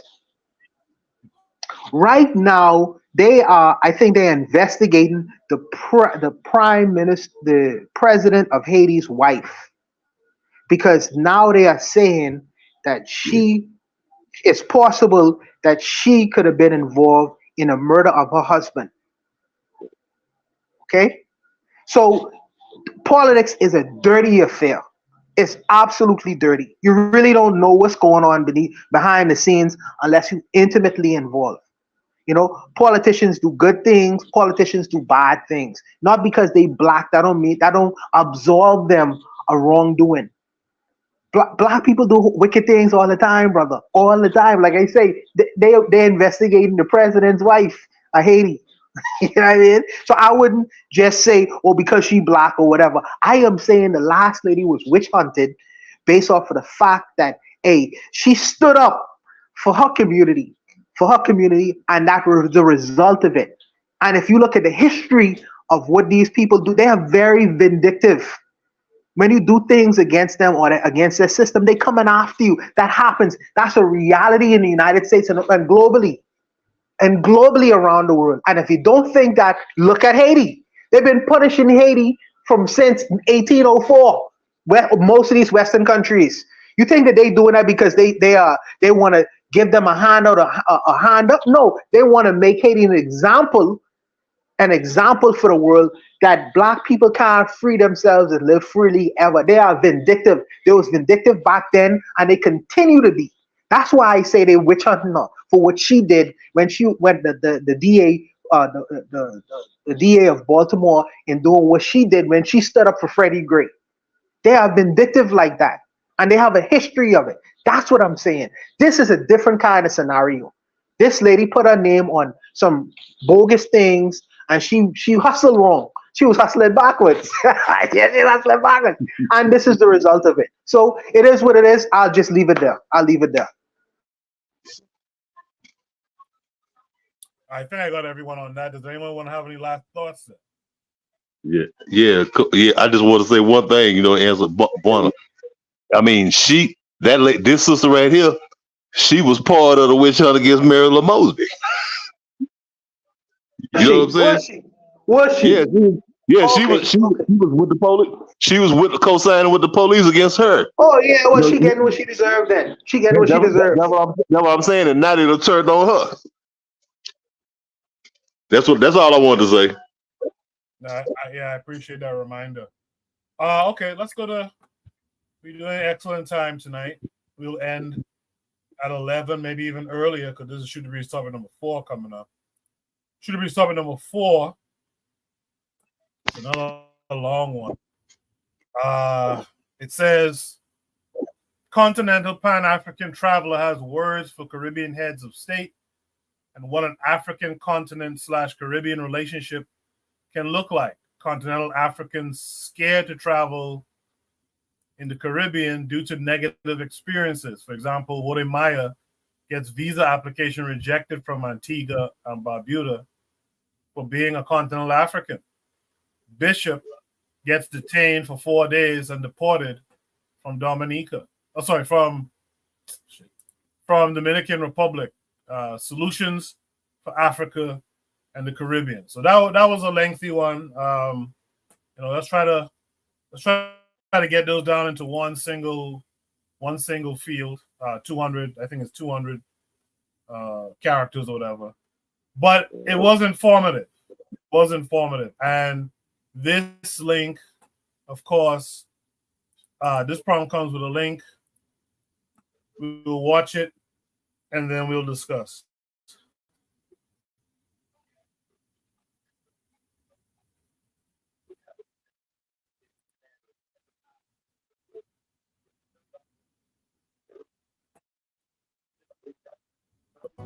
Or the roots. I'm looking at all the Caribbean ministers. I'm looking at all the Caribbean, all the Caribbean governors.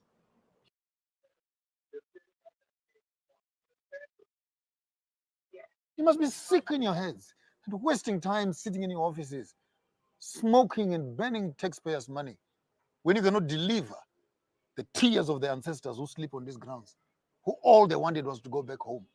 And you'd sit in office and make sure that the citizens, the young people, the young generation will not even know which route to go to Africa. Imagine a high school boy who simply wants to trace his routes, and he's told how many visas do you need just to get across the ocean. Why can't we make it easy? Imagine your son coming here to study, my daughter coming here to study, bringing me home a Jamaican husband, going there, bringing home a Zulu girl. Cultural integration would begin to neutralize this issue. But until we begin to have this conversation, and I'm glad me and you, as you representing the North, me representing the South, we're here to come and tell the fellow Caribbeans that you don't need to be strangers. We are your brothers, and we are your sisters. We are not criminals. See, anytime I pick up my passport that I'm about to travel within the Caribbean, I get scared. And I've been talking about it. People even felt like I was making their countries look bad. But I'm so glad that you also experienced I'm not making their country look bad. I'm just relating what happened. And the beautiful part is that when you travel and you don't have a big poster on your forehead that says Bishop Maponga J, and with a CV of what he has done, what he's doing, the media and movies and the amount of influence that he has, then all of a sudden people must now treat you nicely because you are carrying the credentials. Exactly. Okay, so what happens to the common person? Exactly. This is what I've been preaching. That I know all the people that will make my travel easy for me, but I'm not interested. Recently, something happened to me. I was going to Antigua and Bermuda, and then I applied for a visa. They didn't even check. All they saw was an African. This is 2 days ago. This is 2 days ago. All they saw was an African applying for a visa, and they denied me. Like, my $150 was just gone. And funny enough, I posted it, and the Prime Minister himself came to respond that you got this reaction because recently I think over 100 Africans came into our shores and they were illegal. And because of that, any African that applies for a visa, we deny. I'm like, you deny without even checking.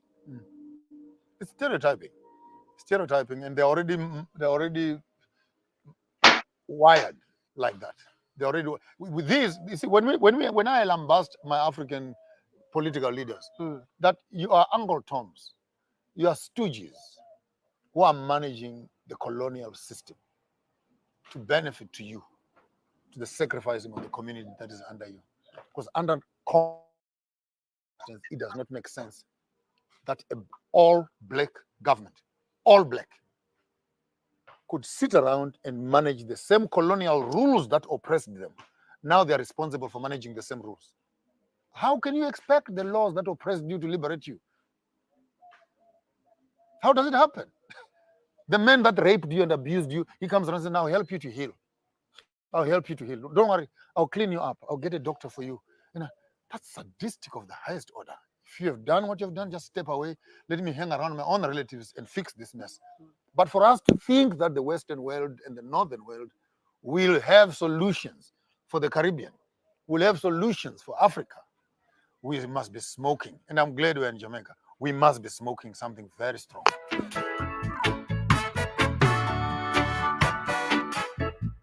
After being here, what would you say that will be a solution for both Africa and the Caribbean? The first idea that I was talking to Brother Clinton here, a beautiful friend that I found for the past few days, is to start organizing African games between the Caribbean and Africa, business symposiums, young entrepreneurs who can begin to come across the ocean, transport transactions, commodity movement.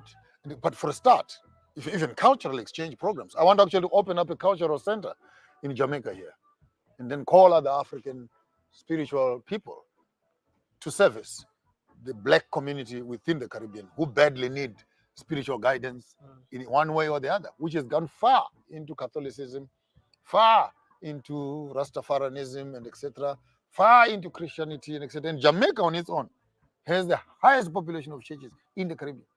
How many per square kilometer? No, so immediately these people are all churched people. Guess where they want to go? Heaven. You can't talk anything to someone who wants to talk about the state of the dead when they can't even understand the state of the living. Their minds are on some pie that is in the sky. They can't see the resources that are in their hands. They keep on praying that God must come through, but God is knocking at the door and they won't open the door. So it's a mess. It's a mess, and I think it's high time, and I'm glad we're here to tell the Caribbean community, don't listen to politicians. There are more business opportunities in Africa. All you young ladies who think that they are not meant to marry, hey, before you give up on life, get a passport. Exactly. Am I lying? No, you're not lying Go get at all. yourself in Nigeria and Ghana and Zimbabwe some nice green bananas, some Zulu chief and strong young men, and get yourself married. And vis-a-vis, this is the kind of we have come here to tell you that you can come to and this is a beautiful story, I think. Yep. We have come here to say there are people here. And we can go back there and say we saw them, they are alive there. And we hope that through these conversations they could begin some. And what is that one common thing that you found that is so similar with Africa in the Caribbean? Oh, well, the old people that I've been living with are very grounded, very grounded. They feed you like you are going out of it's going out of fashion, and they are highly spiritual. And I think at a deeper sense, the lack of identity or the blurred memories of distant past that they have, the little that they have left of what identity is all about. Now they're really holding on to that. And I find that their ways of cooking could be the same. Found some yam here. Yep. Found some plantain here also. Though in the south we only have cassava. Yeah. And lots of fruits here. Yep. All right. I'll end it there. I went past the timestamp anyway. So Black Sea will be back in a few. He has to step away for a second. I will be curious to hear what he would have to say to this. I like the point Bishop makes towards the end there where he says, get a passport. Young girls, don't stay here and, think your life is over. I like that message. The problem with a lot of people who would want to practice that, and Trigger alludes to that sometimes in the chat, is go and do the work, man. Like, just don't go out there to be fucking on people, and you're not becoming a part of the culture. You're not becoming, trying to learn the language. You're not meeting fathers. You're not meeting mothers.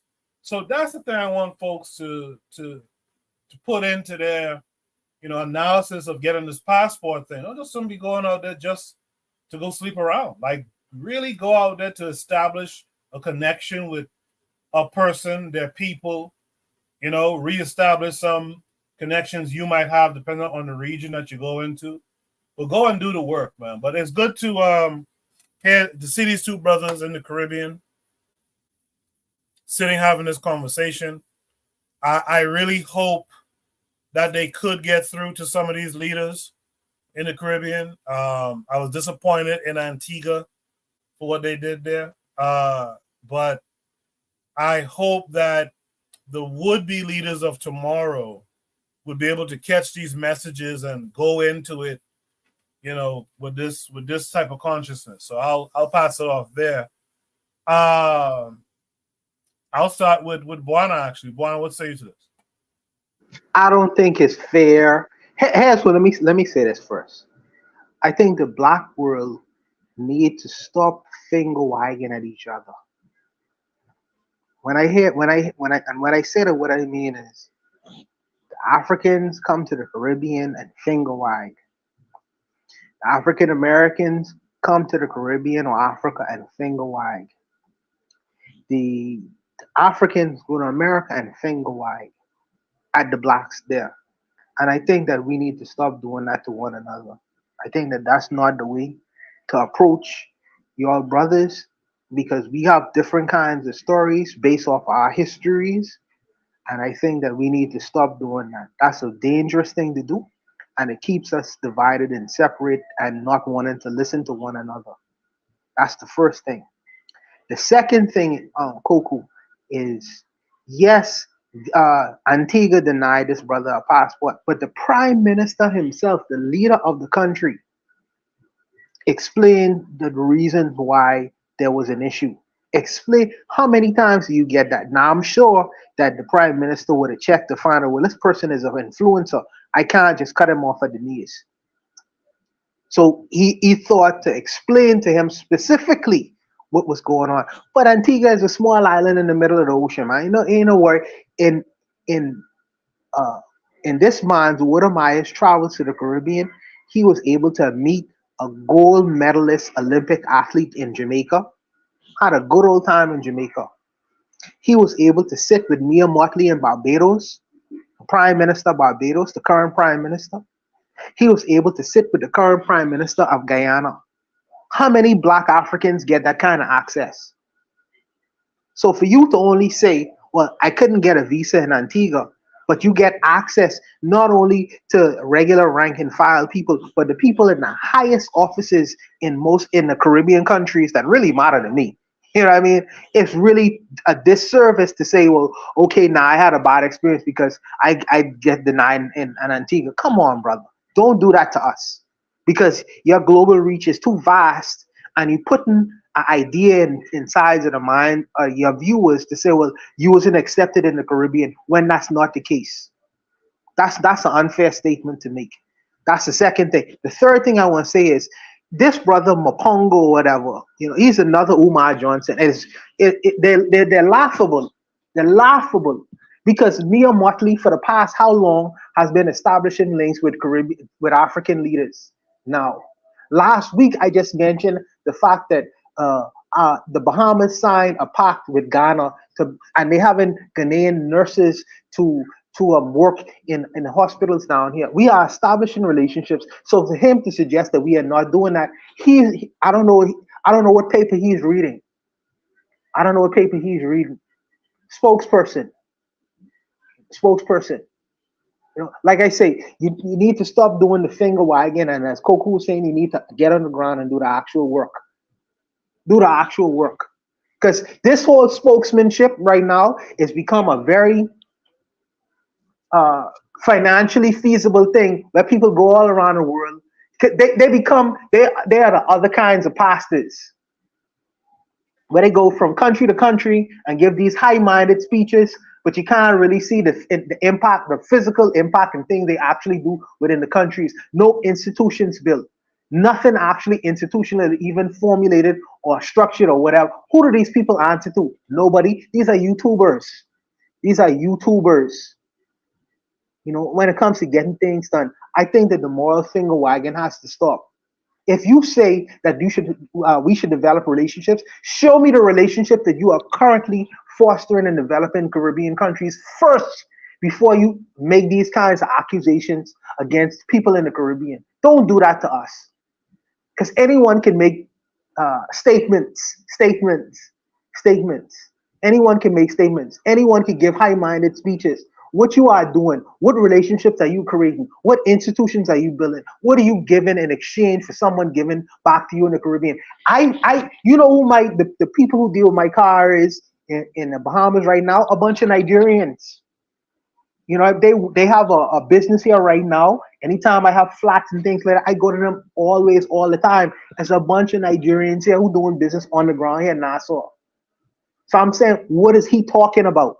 What is he talking about? These brothers then need to stop.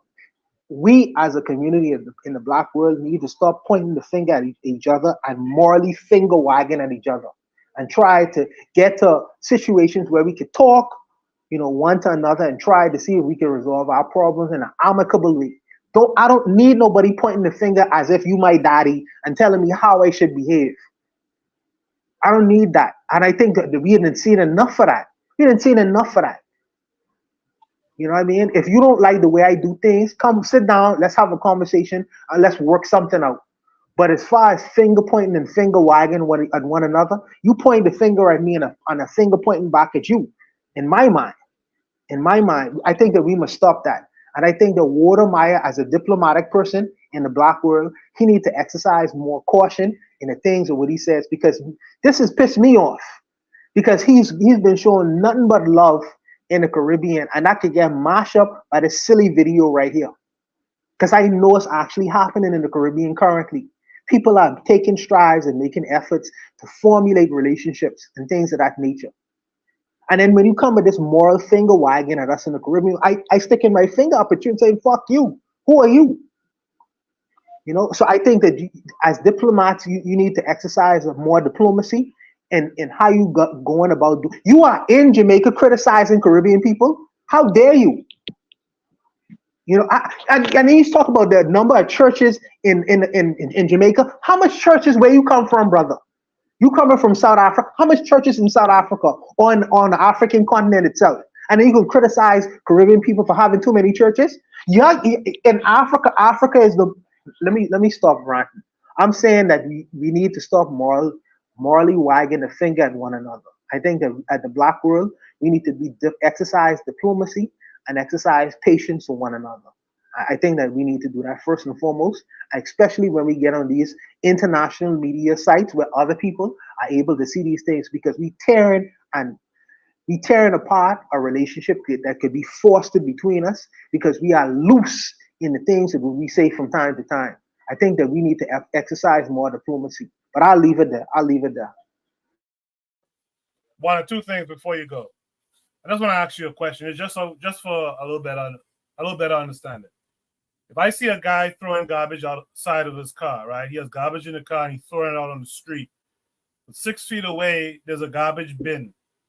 And I say to the brother, don't litter in the community like that, man. See a garbage right there, throw it. Then he tells me, fuck you. Don't tell me what to do. Was I morally finger wagging him?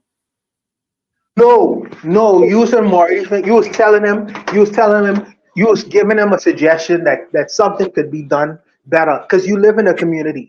But for me, it's your approach. It's your approach. If you tell me that and I don't know you, I can say, well, F you. But I wouldn't approach him like that. I would say, bro, we live in the same community. I know you, you know me. We trying to keep this environment clean, not only for us, but for our kids, bro. When we walking on the street, you know what I mean? This garbage right here, I helped to put this here. It's for you. My approach is different. My approach is I have an ear to hear what you have to say. But don't finger wag at me. Don't finger wag at me because I'm not gonna listen to that bullshit. I'm telling you, Koku. Approach is everything. It's not the fact that you saying the right thing. First of all, it's how you saying it and how you coming to me about how you talking to me and addressing me. I'm not gonna listen to you when you come to me as this so-called moral authority, because I know your yard ain't clean either. I check out your yard already. In Africa yard ain't so clean either. So don't attempt to judge me about my yard when your yard ain't so clean. If you address me and approach me in a different manner and come to me and show me how it's a benefit on both sides, mutually beneficial. You could say something and be right, but I may not take it because it's how you say things. Diplomacy is about that, brother. Diplomacy is about that, you know. But that's just me, Koku. I might be living in a fantasy world, but that's just me. I don't know if you live in a fantasy world or not. I just think, to be honest with you, I think that's a big problem with us. We can't even talk to each other and say, hey, man, you know, that's what you're doing. They don't make no sense. We can't even do that. Like immediately someone want to sting your head right off. And it's like, bro, I'm talking to you about something for the betterment of yourself and probably everyone around you. You know, so I think we do. I do agree that delivery is important. I agree. But to me, it also matters if the truth of it. Like if a man scream at me, get the fuck down. I wouldn't like a man screaming at me, but if I come to find out he told me get down and a bullet whizzed past my head, I appreciate, you know what I mean? I appreciate what you did for me there. You know, so, you know, I think we have to balance those things out sometimes. Also, one last thing from Buana. What did by the way, Buana, we can't be dissing Antigua like that. That's one of our people too, right? But, my bad. What did the PM say? No, it was in the video. The prime minister explained the fact that they had immigrants African immigrants coming there ready to do nefarious things. So that's the reason why he got rejected. So I'm saying that, that's a legitimate reason, but I'm saying he got that from the prime minister himself. How many Africans get that personal thing from the prime minister? Not many. Not many. And plus, you're living in the Caribbean, even though they're black countries, well, predominantly black countries, these countries are very anti-African, unfortunately. Unfortunately. We're working on that. But these countries are still anti-African. We never dealt with colonialism the way we should have. So we are currently working on that to get ourselves out of that. And we're seeing leaders come up right now to address these kinds of issues. But like I say, man, Koku, I feel personally that this brother is from South Africa, and I can make certain accusations levy certain accusations about his country as well, and how they practice their racialized politics there, and how much people Jesus stompers that they exist in their country too. So I'm saying that we need to be diplomatic in how we come towards one another. Yes, you may have a legitimate statements to make when you make statements about the society that I currently exist in the Caribbean, but I just think that approach is important. And diplomacy is important as well, especially when we've been amongst each other for 400 years. There's other ways of approaching and going about doing things as black folks, but I'll leave it. Appreciate that. And thanks for hanging in there with me with all the questions. Only, what say you to this? Well, I might agree with Juan a little bit. Not the whole, pseudo Caribbean nationalism, but no, I mean, like these are YouTubers. You know what I mean? I mean, you might say, "Oh, Odin, you a YouTuber too." I'm not really, but still, you might say, "Odin, you a YouTuber too." But no, I mean, like, why is it? If a white girl, like, we all see this kind of thing. I'm an influencer. The white girl who's like, "Let me stay up in your hotel for free because I'm an influencer and you get exposure," right? And when that was the thing, we were like, "What the fuck is she talking about? Like, you can't be on that kind of time." The dude applied for a visa and he got rejected. Now, we might say it wasn't the best way to get rejected, but that's it. I mean, I could understand being tight from being rejected, and I could understand being tight being rejected because your name is a certain way, and there's a lot of people coming from there that was doing some fuck shit already, right? And they were trying to cut down on that. But the whole idea that everybody should just open up to everybody and visa processes should be null and void and blah, blah, blah, that's all well and good on a theoretical level. But if you're talking about really administering a nation, that might not necessarily be something you can do. You get what I'm saying? That might not necessarily be something you can do. Put it different, but like, because even I'll say it this way: if I want a passport from America, because I went through this problem just recently, I had to pay $200 fucking dollars. One, America has the right to America still reserves the right to decline my passport if I was on some terrorist shit. Obviously, America has the right to decline my passport, and America's not gonna just wham bam, thank you, you could do travel right now. No, America's gonna tell me, a quote unquote citizen of America, we're gonna look over your papers for a couple of weeks. We're gonna go do you a serious background check for a couple of weeks. And so the whole visa process, part of it is we have to you should probably pay the people who are doing a background check for you. Now, I'll grant that it doesn't seem like he actually had a background check. Right? It sounds like he paid his $150 and he shit out of luck. But I would say, yeah, that's not, again, in his particular situation, it's not the best. But the only reason why we notice it is because, well, there's two things to it. One, I mean, in fact, they said the prime minister said there was, I don't know what they said. I think they said people were smuggling people outside from his country. So he was saying people were coming from his country, let's say Ghana. People were coming from Ghana and smuggling people out or something like that. I don't know. But if that were a serious, like, let's say if that was serious, like here, it says right here. No, that doesn't say right here. I think that later on the guy is going to point it out. But he's like, if that's serious that people were traveling from Ghana, right? And then smuggling people outside of Antigua, right here. It says hundreds of African conflict migrants that entered our shores just over a year ago and subsequently smuggled out of our country. Okay, so maybe he's saying that they use Antigua as a base to let's say, sneak into America, and it might cause some bad relationships with America or some shit like that. Let's just pretend, right? Yeah. And then America like says, hey, you know, we're gonna have to trade different laws and so forth. You have to control your border type stuff. That's not a bad thing for people to be rejected off of that premise. They don't know that you are. I mean, if you wrote down on your application, I'm a YouTuber, I'm an influencer, and I'm not really about sneaking around. I mean, he is going to some countries, but I'm not really on that time. That's different. But if you actually do have like hundreds of people that you've accepted who've used your country as a platform, and so on and so forth, and you decide to implement some sort of international law and order, you might say, well, that's just international law. No, if you're trying to implement something for your own diplomatic relationships, why are we sitting down, you know, smoking blunts in Jamaica, right? Complaining about something that's over our heads, something that's complaining about responsibilities that are bigger than us.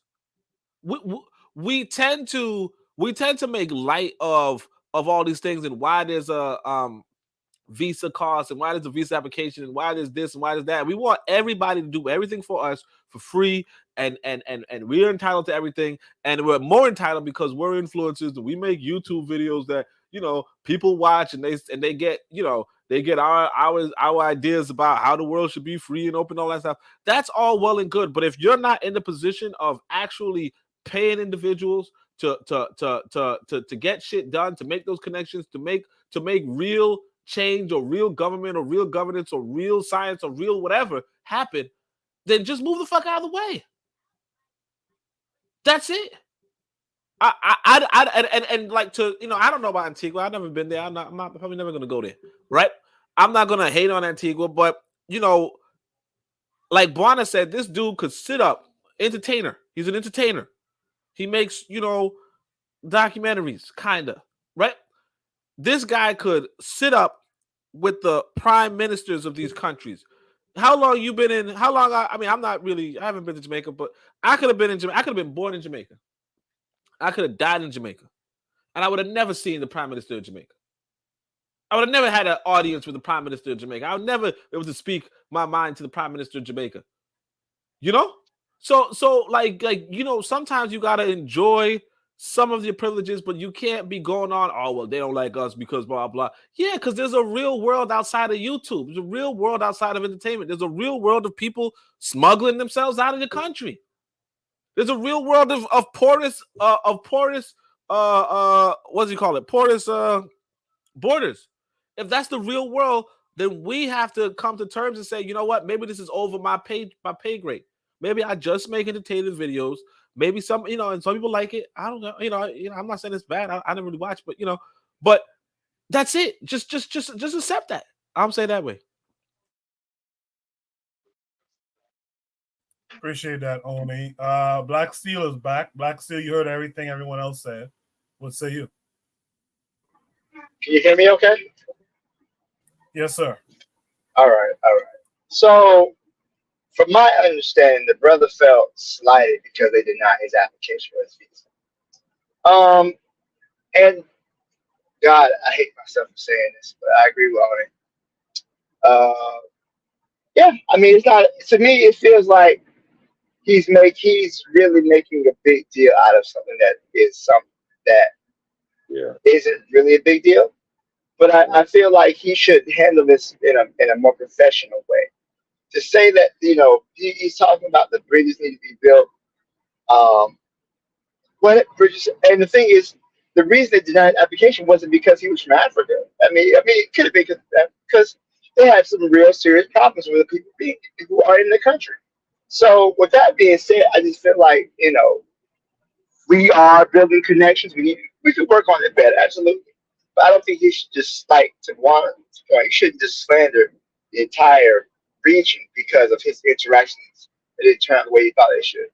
So I'll leave it there. Thank you.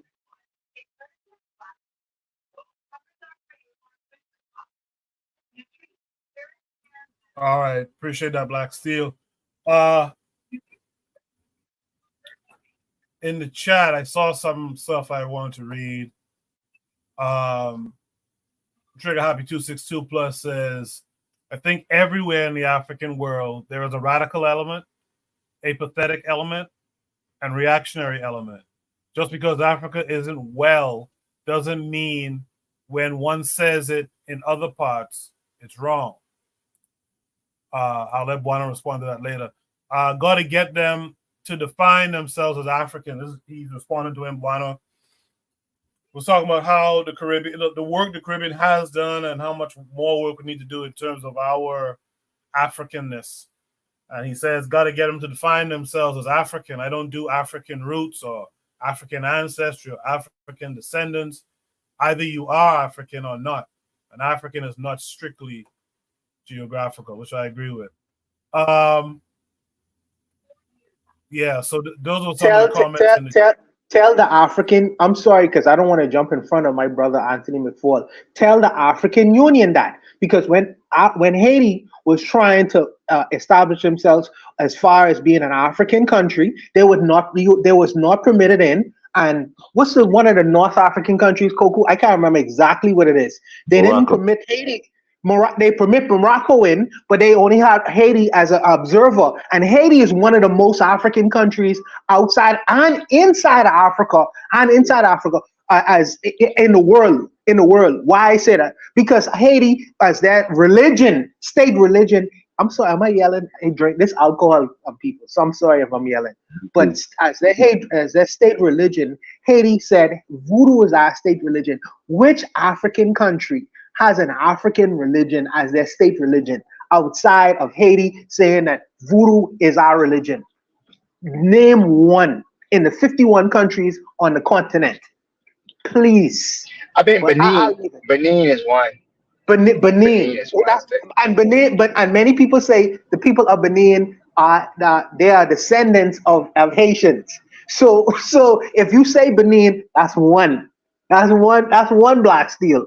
That's one. We in the West, the Africans in Haiti right now, they are, I mean, really, you know what I mean? A lot of them, if you do a blood sampling, DNA sampling, you would see many of them are 100% African because they didn't go through the odd mixtures as in these other territories. So some of them are 100% African.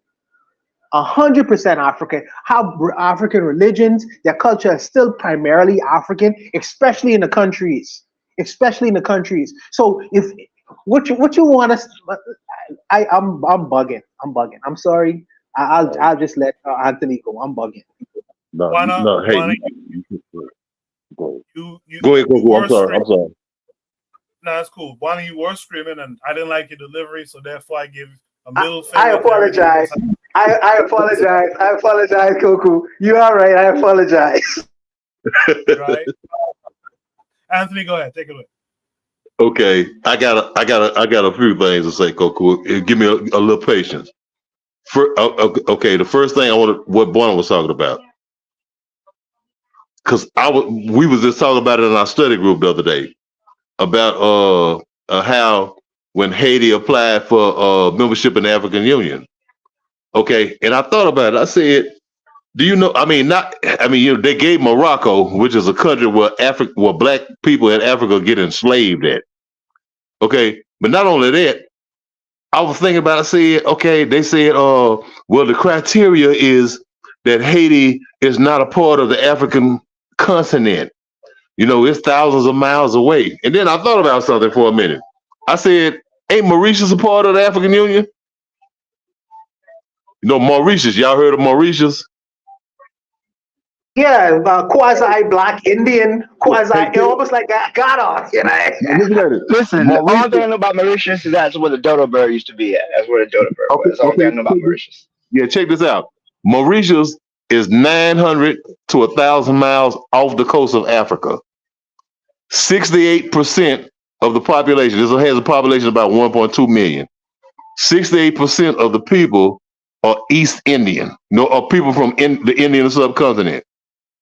About 27% of the people are of mixed African and European, mostly French ancestry. So this is a country that's really an East Indian country. But guess what? It's a member of the African Union. You know what I'm saying? It's a member of the African Union, a member of the original OAU. A country that is almost 70% East Indian. Hindu. But Haiti couldn't get membership. And look here, and it's 1,000 miles off the coast of Africa. So it's not on the continent of Africa. Okay, I wanted to address that right there because Born had brought that up. Okay. The other thing was I've been following Bishop Joshua Mopongo for a minute. Okay, no, I was disappointed in Wode Maya. Because like I said, he's been in Jamaica for about 3 or 4 months. And them people showed him nothing but love. They love, I mean, look at he got video. I got videos of him saying, man, they love me in Jamaica. You know what I'm saying? And for him to it's not that he said anything, but it's that he co-signed with what Bishop was talking about.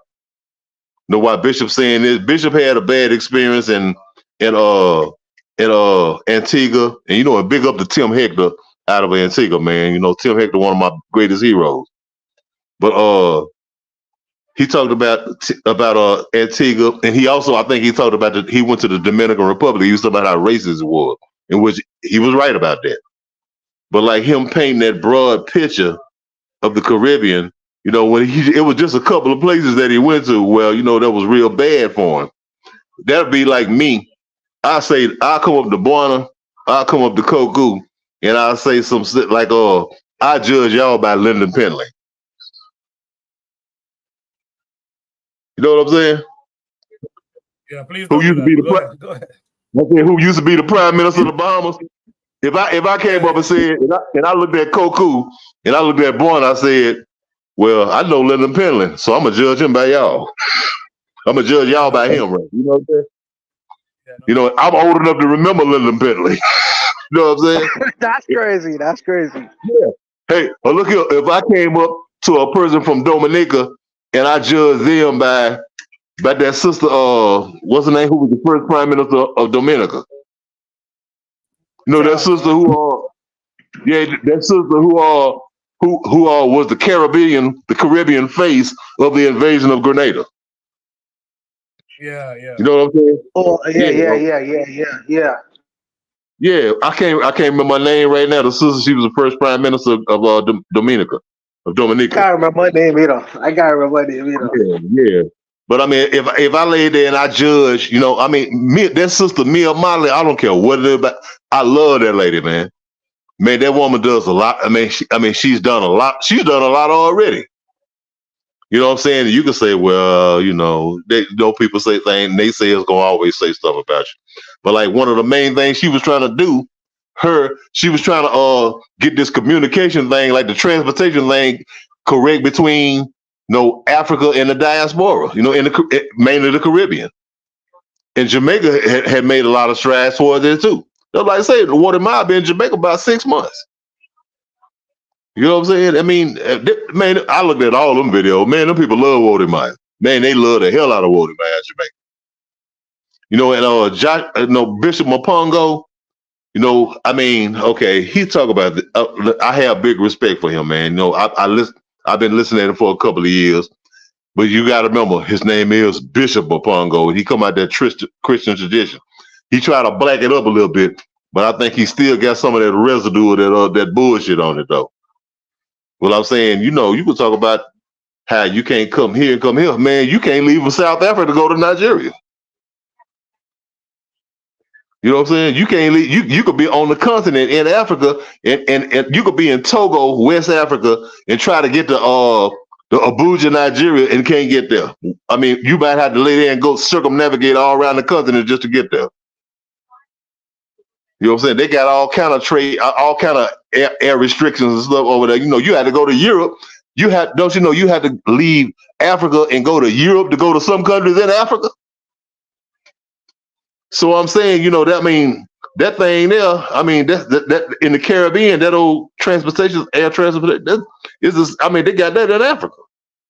And I just think that, he may have got in his feelings or something, and. Because what the people did too. He felt like he was treated bad or something. And just lay there and say, "Oh man, I thought we was cool, man. We black unity and all that." And and he just got it. I think he got in his feelings. And just cast the aspersions on all of the people of the Caribbean. I mean, I could never do that. Like I said, man, I couldn't lay there and walk up to Barn or walk up to Koku and say, yeah, man, I don't like you because I don't like Linda Bentley. You know what I'm saying? I'd knock off right there, man. I appreciate that, Anthony. In the chat, I was saying the PM's name was Charles, and it is, but it's Eugenia Charles. Eugenia Charles. Yeah. Only in the chat says the idea that no black person should be refused is naive.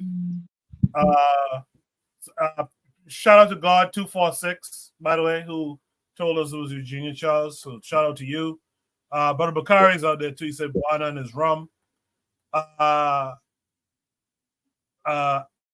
Trigger Happy said, good point to Anthony. I like geography, so I came across Moratorius. This is why people have to be exposed to cultural geography. An African is a geocultural group / race or even pan-ethnic in nature. Does anyone have any last thoughts on this prompt? All right. We're making damn good time. We'll finish out at 11. Shoot the breeze topic number 5 tonight. Says LMAO, laughing my ass off. Why did LL start with quote unquote he she? This came with this is a prompt, but this came with a link. That must be only.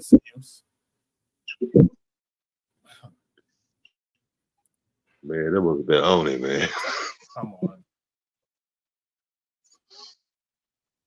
He started the show off with that he.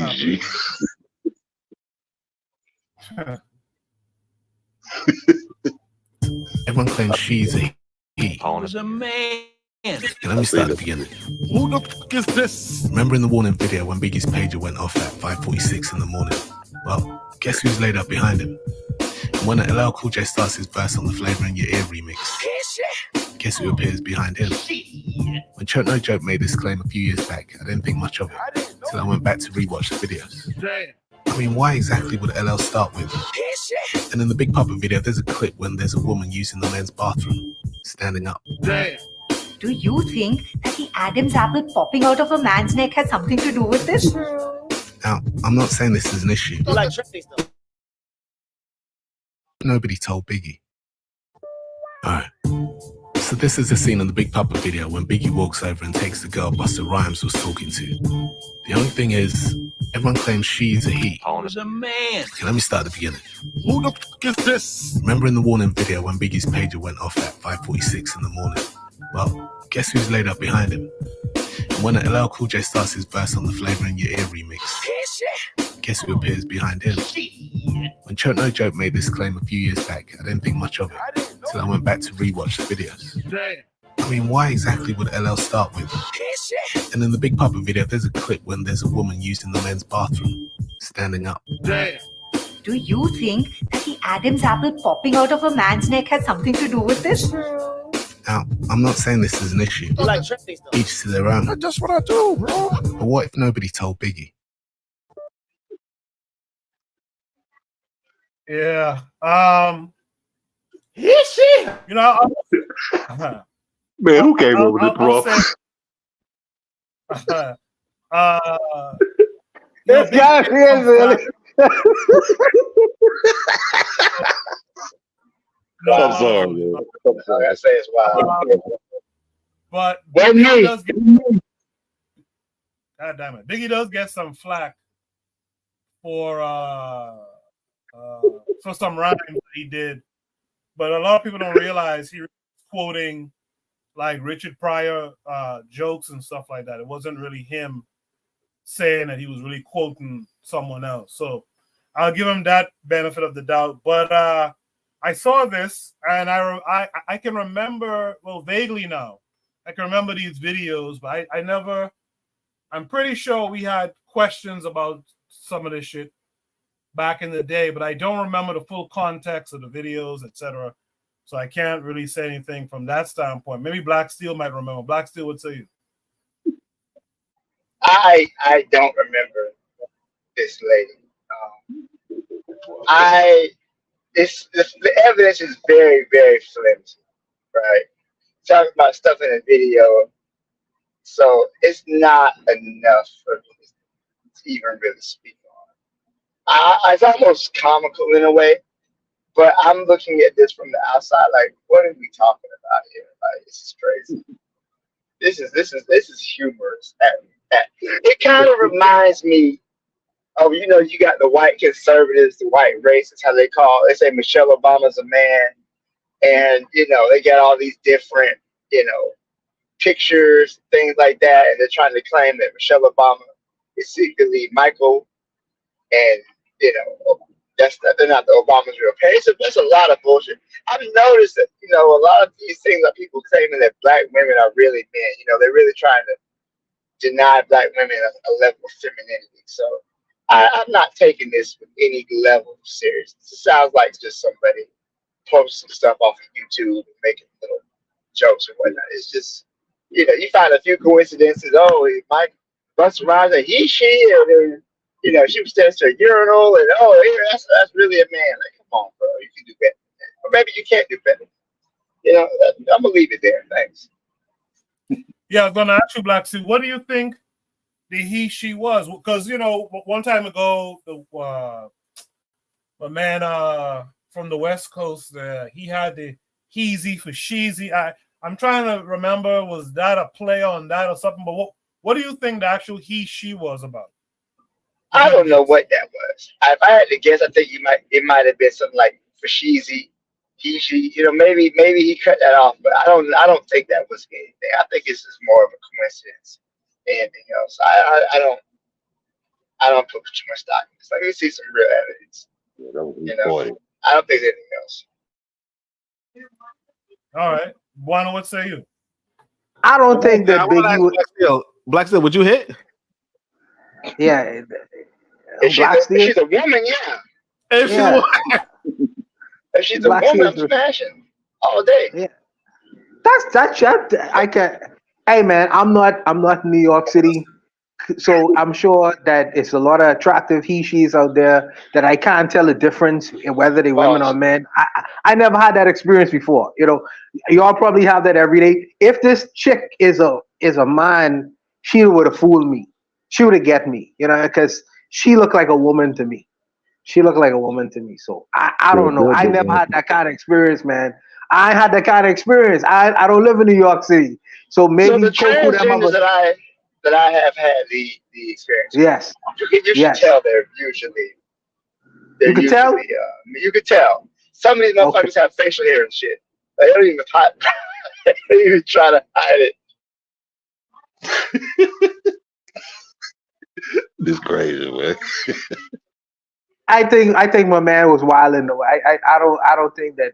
I think he was wilding. He just trying to string together things. But really, this raises up a different kind of argument, because you see how social media could be manipulated, right, to create kinds of ideas that really wasn't there before. Because when we used to watch these videos back in the day, we would have never thought about these kinds of things.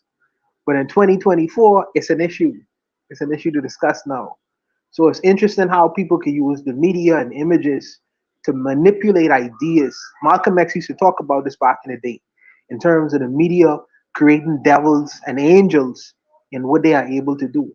And now that we have the media at our fingertips, it's interesting how you could raise these kinds of questions when it wasn't there in the 90s when these videos was out. But that's the world we live in right now, But I'll leave it. Let's welcome in our boy, Brother Bakari, this week. Brother Bakari, first of all, how are you? What's I'm good? great, man. Absolutely magnificent. How are you? Good. Thanks for coming through. Bakari, you're a little bit older than me, but do you remember this video? Do you remember the context? I don't remember it like that. Then they showed the dude standing up pissing in the dress.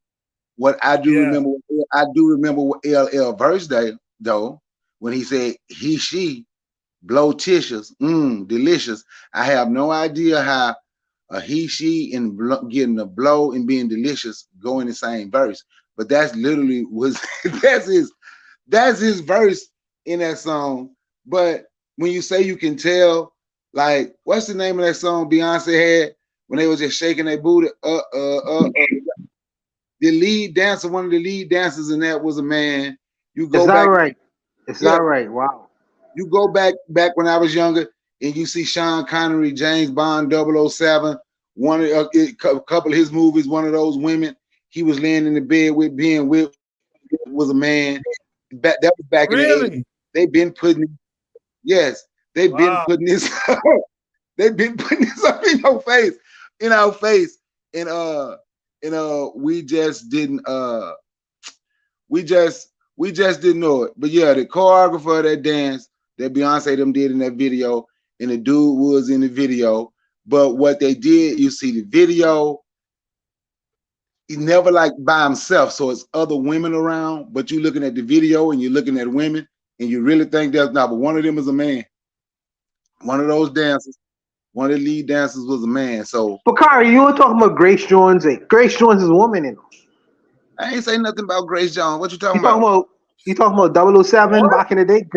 Grace Jones, 007? I said Sean Connery. I said back in the 80s, man, Sean Connery. You too young for that. Oh, okay. You remember when Sean Connery was James Bond 007? He was the first one. You remember Sean Connery? Yeah, 007. Yeah.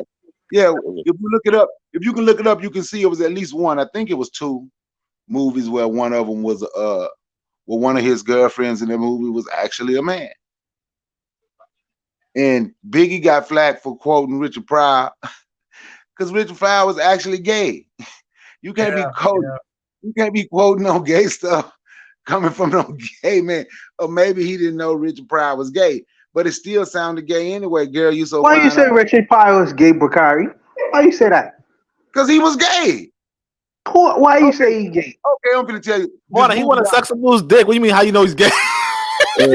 Richard Pryor was bisexual, at least. Let me tell you. Yeah, that's true. That's true. He was bisexual. He gay.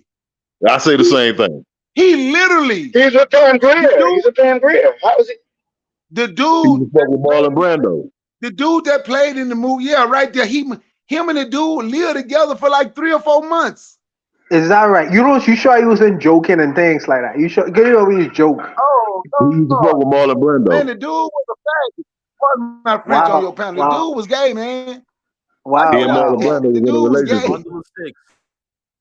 Yeah, him and Marlon Brando was in a relationship. They say Richard Pryor was gay. He just ruined his whole childhood. He admitted that white woman he was married to, that he married twice, talked about it. Pam Grier say when she found out that when she stopped, but she say she think that what made her sick was dealing with him. With Richard Pryor, man, Richard Pryor was gay. Yeah, he did. Let me ask you a question. You know his friend, right? What's the guy, the comedian named? The old man, because he's Paul Mooney. So Paul Mooney gay too. That boy, Louisiana. Yeah, he was. He's gay. It's the Paul Mooney mistake. We used to see him when I was a kid. We used to see him. Matter of fact, watch the what they call that when they be cracking on you when they doing something for you, talking your personal stuff. Roasting. Richard Pryor roast him. Richard Pryor was bragging on how Paul Mooney gave him a blowjob. Is that right? That's right. I gotta watch that. Go watch Richard Pryor when he was with Gene Wilder and he's setting up there high as hell and he talking about how he liked to hang with Gene Wilder because when he was Gene Wilder, all the little pretty white boys come to you. Wow. That's crazy. That's crazy. I mean, this is old. I don't see how y'all just know this was old news. We've been know this. Yeah, Richard. I didn't. Born a damn tether. That's the problem. We've been know this a long time ago. No, I didn't know that. But yeah, back to that video, man. It ain't no telling how many other videos they have stuck men. They have stuck men in there. Ain't no telling. And I still don't get the reference when you say he, she, blow tissues, delicious. That's what he said. If you don't believe me, go listen to his verse. That's what he said. That's what he said in the song. I don't know. I ain't saying and ain't no way if they did a video and Biggie was laying down in the bed with that thing, ain't no way he ain't know. It ain't no way. Even in the video, what they showed, now I don't know, I don't just really remember like that, but even in the video, they showed the dude, didn't they show him standing up, raising up his skirt, peeing in the video? Hey, check this out, brother Bakari. Real quick, let me interview real quick. You remember he had a song, that album that he made before he died, Biggie, where he had the song called, I can't remember the name of the song, only probably know it from New York. Any of y'all from New York probably know it. But it was like, what he started off with a song like Hail Mary full of grace, slap the bitch in the face, all that old shit right there. Remember, it's a part where he said, well, it's called Dead Wrong. Dead Wrong. But check it out. Remember this part where he said, well, he had like kicked in the door like this guy and his sister. And he said where he put the broomstick up his ass and shit. Remember that part right there? Wow. Where he said, well, the boy wanted him to fuck him. He said, Smalls don't get down like that. I'm gonna be honest. If it didn't play on the radio, I wouldn't have heard it. I would say Biggie was okay, and people get mad when I say that. He was okay. He was not no better. I never bought him. I don't care about none rappers and shit, but I mean, but you know what? Y'all know what song I'm talking about? Yeah, Eminem was on the song with him. Yeah. You're dead wrong, yeah. Well, he said that part right there, talking about the man wanted to hit him in the ass and shit. You know what I'm saying? But you know, hey, Biggie say some wild stuff over there. What's beef? When he say his friend is have sex with little children and throw them over the bridge, I'm like, man, that's your friend. That's your friend. Yeah. That's wild. Don't you know my nigga got a fucking kidnap kids? Fuck them in the asshole over the bridge. Yeah, I remember that. Yeah. Oh yeah. And then just check out like stuff like, hey, listen to that stuff DMX say. Yeah, and remember what what's his name said? What Big Daddy Kane? He said, I fuck them 8 to 80, black cripple and crazy. Look here, 8 to 80. 8 to 80. Now, DMX lost me when he said, what is that one song? You got a daughter older than 15, I'm a raper. I'm like, hold on, nigga. I'm a raper. Hold on, nigga. Hold on. Yeah, DMX said that song. Yeah, he lost me with that one. I was like, I was jamming to the song. He said, oh shit, hold on, buddy. Slow down. He said he got some songs with some gay references too, especially talking about in prison and how they gonna run up in somebody in prison. I had DMX CDs, but I can't remember none of it. I can't. But yeah, he some kind of ritual or something that they go through in that business. You know, where you got to bend over and all that old filthy mess. You know what I'm saying? He said some he said some gay stuff too. Yeah, all of them. But I do believe they probably have. But they probably have put other men in the video and surround other women, because you see that video right there, even right there, you see Superhead right there. Matter of fact, Superhead is my homeboy cousin. But you see Superhead. No. I met her one time. You see Superhead. How was she? Huh? No, I was at the event that she was at. Yeah, how was she? I didn't talk to her. I just seen her. Damn, you doing the wrong thing, boss. Nah, man, I ain't want that. Bakari, finish your thought because you got interrupted a few times. Go ahead. Yeah, I'm sorry. I can just imagine how many other videos or movies or whatever they stuck a man in that was dressed like a woman, and nobody knew. Shit, that ain't nothing new doing that to Biggie.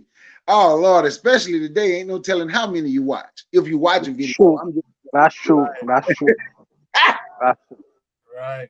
I remember the movie Too Wong Fu when Wesley Snipes play a woman. Yeah, that was pitiful. That was pitiful.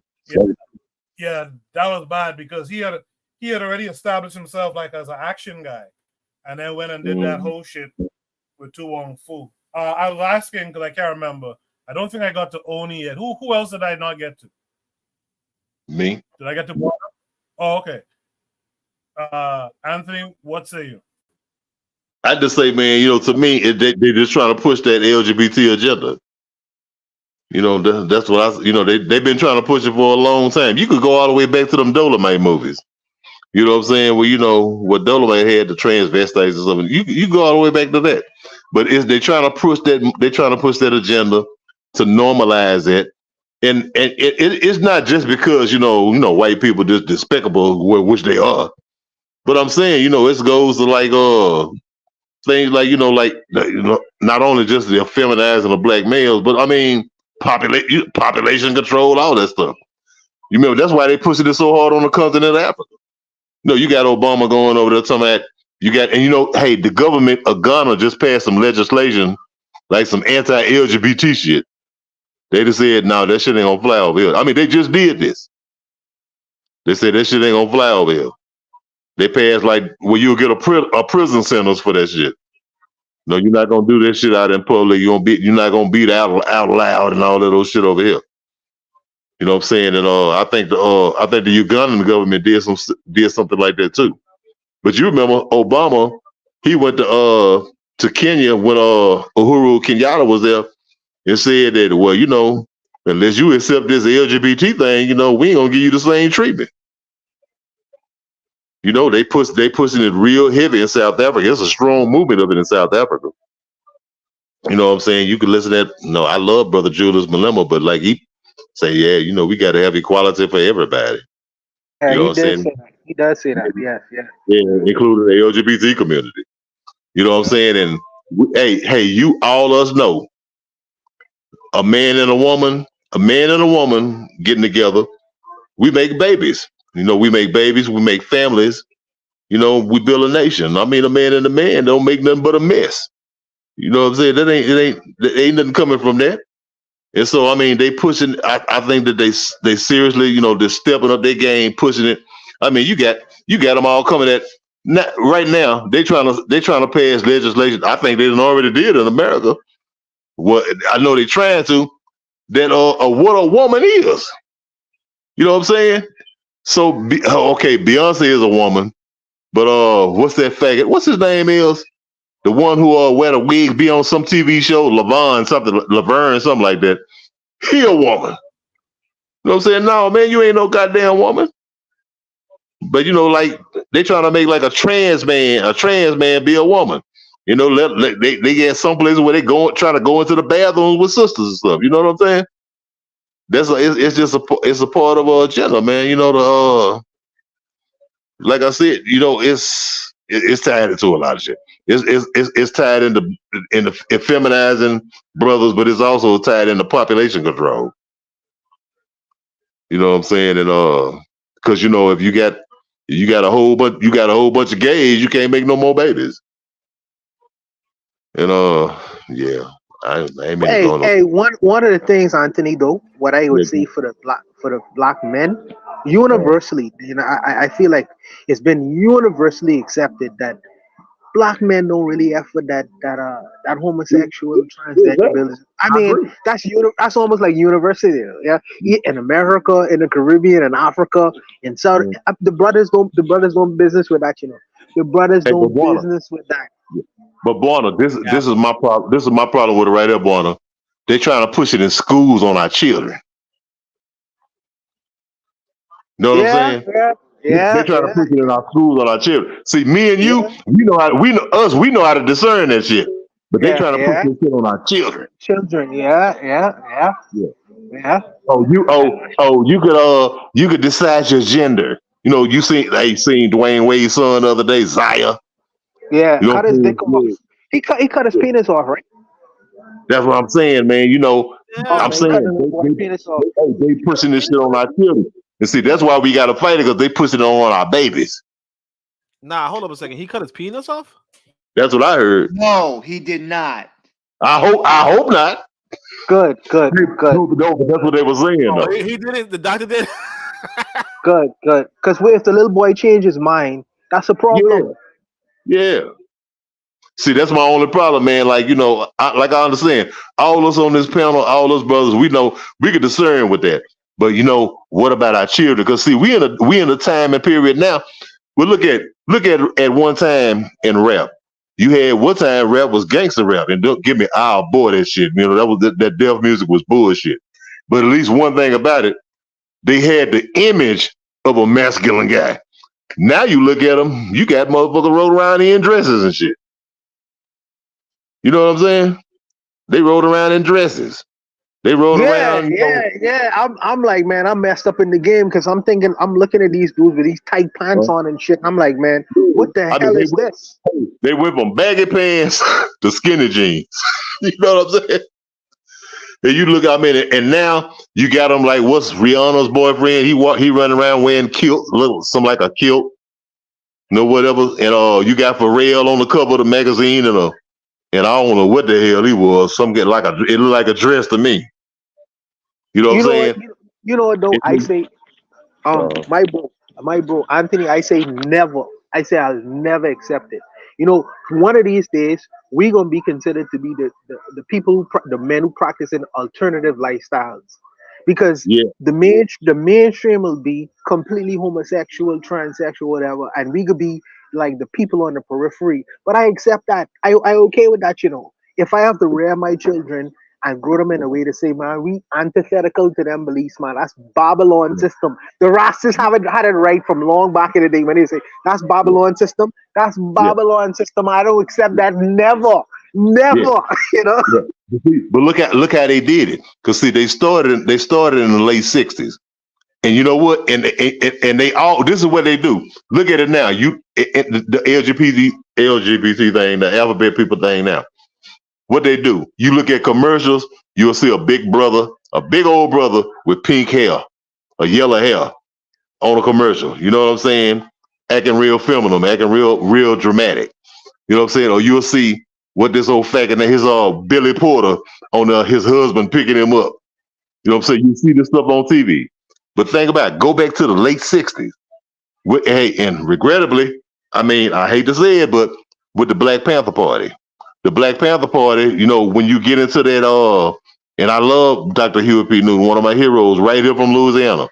What I'm saying, when you get into what he was talking about, the intercommunalism, they started branching off into feminism, and yes, of course, women's need equal rights. Okay, but then guess what they started going into? The Black Panther boys start going into the gay struggle too. After that 1969 Stonewall shit, what the faggots they wanted their rights. And that's cool. Everybody should be equal. But what happened? They started making the gay rights, the gay liberation. They had a gay liberation movement in the late 60s, early 70s. They started correlating that with the black civil rights movement. You know what I'm saying? Our struggle is just like y'all's. You know what I'm saying? No, you're a white person and you're a gay person. You could be white and gay. You just stay your ass in the car. Don't nobody know nothing about you. You know what I'm saying? But they trying to relate their situation with ours. And see, now they done laid there and switched that shit and made us the face of the shit. So you see brothers on albums and CDs and all this stuff wearing dresses. Or you see these faggots on coming on award shows wearing dresses and wigs and dressed up like women. You know what I'm saying? It's an agenda, man. It's an agenda, and they trying to use us as the basis of. Remember when the president of Kenya had showed that video? He said, "I want to show y'all." When Obama was threatening him, he said, "I want to show y'all something." And he had a group of people. It was Uhuru Kenyatta. He had a group of people, and he put a gay porn video up there, and he was showing them. And he said, people, you can hear the people out there, this disgusted. He said, this is what they want us to do.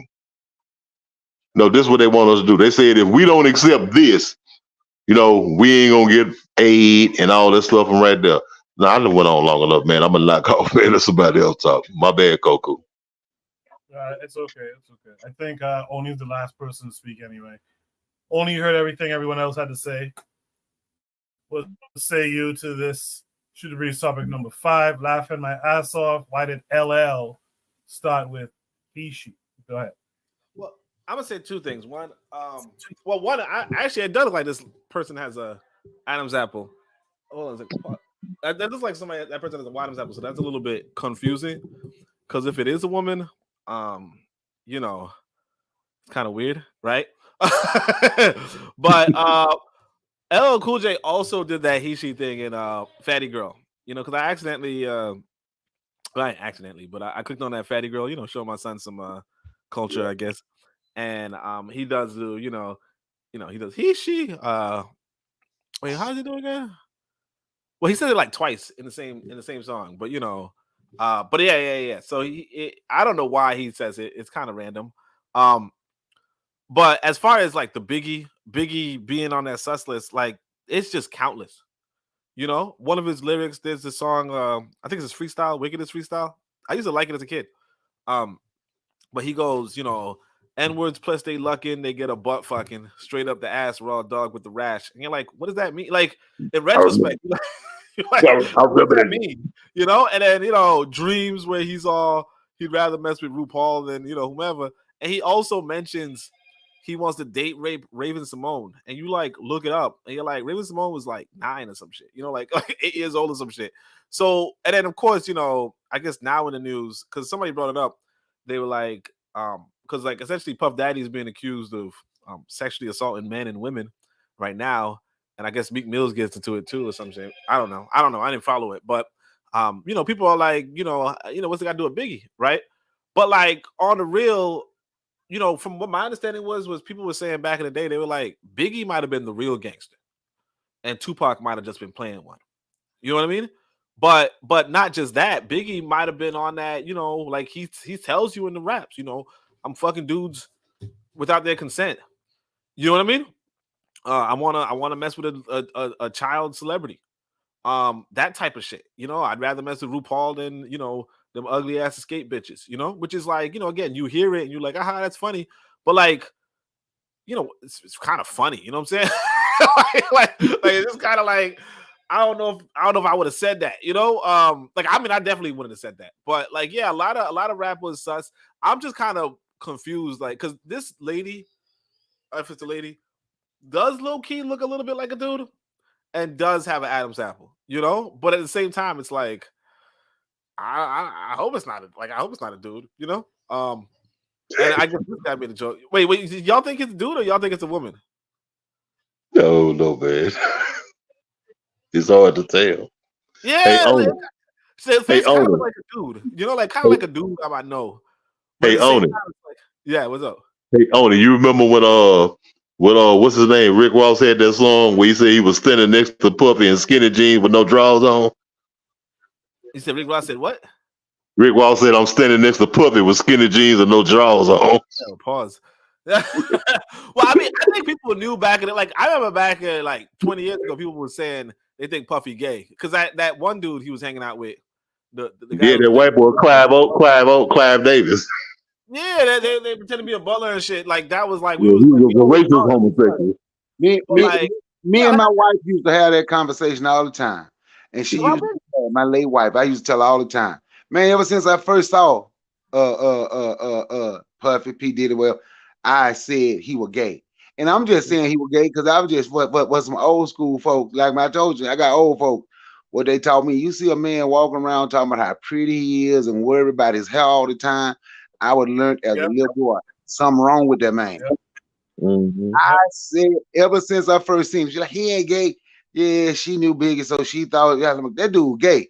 I ain't Big gay, but did a gay. If he gay, shit, that's him. Long as he ain't trying to make me gay. That's I heard he was sexually assaulting dudes and forcing dudes and women to like do shit. You know, like yeah, he was a predator. I mean, apparently he's a predator. But like yeah, Biggie, like I said, Biggie was like a low down thug in real life. You know, and that's the trouble that's like the bigger narrative that we let these low down thugs, you know, have a big platform in our community. You know, say what you want. Like the last two entertainers we just saw, Walter Maya and I don't know that guy's name, but they seem like respectable dudes. Like I don't know. They good. You know, I don't know if they like clean. As far as I can tell, the South African guy probably just smoking weed up in Jamaica. You know. Oh yeah, that's another thing I forgot to say. how when this dude say y'all should get a passport, it's cool. But when I say it, it's like, oh man, this motherfucker. But anyway, but anyway, what I'm saying was, but like, yeah, like those guys are respectable entertainers. But these guys, like Biggie was talking about how to kill people in a very horrific way, like setting the building on fire and shooting them as they run outside, which I heard is like they do that shit in Jamaica too, right? But what I mean, probably do it all over the world, really. But it's like Biggie's rapping about that shit. He's rapping about forcing himself on dudes. He's rapping about STDs and sucking women's dicks and shit. Sucking the woman's father's dick and shit. And but these are people that, like, to this day, people are like, yeah, man, you remember that guy? Like, no, we have a problem in our community where a lot of the people with like you would not expect to have a big platform have a big platform. Bill Cosby did a lot of good stuff, sure, but the dude was like a predator too. Bill Cosby, if not Bill Cosby, there's also, Jay-Z shot his brother, all sorts of dumb shit. We have to like I think that's something that we have to go back to. So even though I was saying about the other dudes before, oh, they just entertainers. What they get in the audience with the president and prime minister? I don't think they should have the audience, but still, they are a better example. They're, at least I can say that white folk ain't put them in front of us. They put themselves in front of us and we went along with it. That's fine. But these like Biggie, Tupac to some degree, I don't know. All these other people, these white folk put them in front of us, and then we're, whatever. But like as far as this lady, I don't know. I think LL Cool J says he, she all the time. It does sound cool and shit, but I don't know why he does it. But that's it, I'll say. Yeah, that thing you just said too. You listed a few people. I think one person you missed, and I actually, me and him are about the same age. I actually liked him because I was a young college student when he came out. But Snoop Dogg is one of those guys. Snoop Dogg is one of those guys who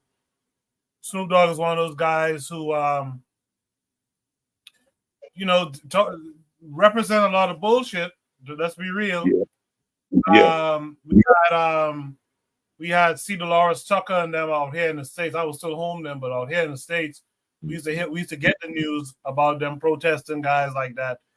And then like 20 years, 25 years later, Snoop could go on the radio just a few years ago and said, I think maybe Calvin Butts and C. Dolores Tucker was right.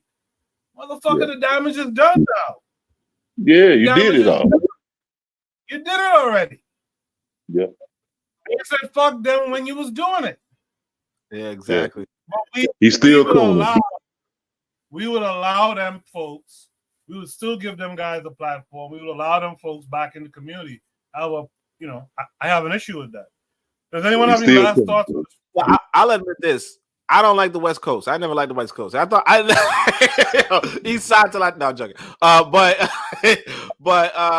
what I can say is, yeah, gangster rap. Gangster rap came about, and it was probably one of the worst things you could have. Because, like I said, when hip hop first come through, when hip hop first went commercial, they were all hip hop, hip. You know what I'm saying? And before it was commercial, they were talking about crack is whack.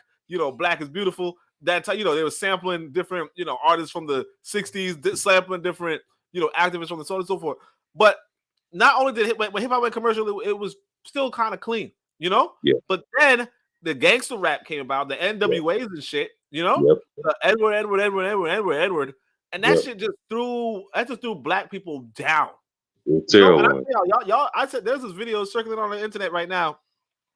You play with no audio. Look like some boy sitting down possessed, and all he doing is, when you turn on the audio, all he's doing is rapping about killing his friends and shit. Like killing people around him, killing people his age grade. That's the kind of society that yeah, there's a huge decline. But like Snoop Dogg, I never liked that guy because, like I said, I was low key. I was East Coast, and I'm really just upset with Biggie because I used to rhyme Biggie hard. And then, like, in retrospect, you get older and you're like, why am I talking about butt fucking dudes? You know what I mean? Like, I didn't know I was saying that. But like at some point you start listening to the lyrics and you're like, what do you mean? Like, we don't go like butt fucking a dude. Like, what? Why would that even be a thing to say? Like if I had to rhyme a word, like I would probably say, I don't know, truck ducking or something. I'd rather say truck ducking than butt fucking. I'll be honest. But like right now, my artists, I'll just say that. Let's throw it out. KRS-One, Lauryn Hill.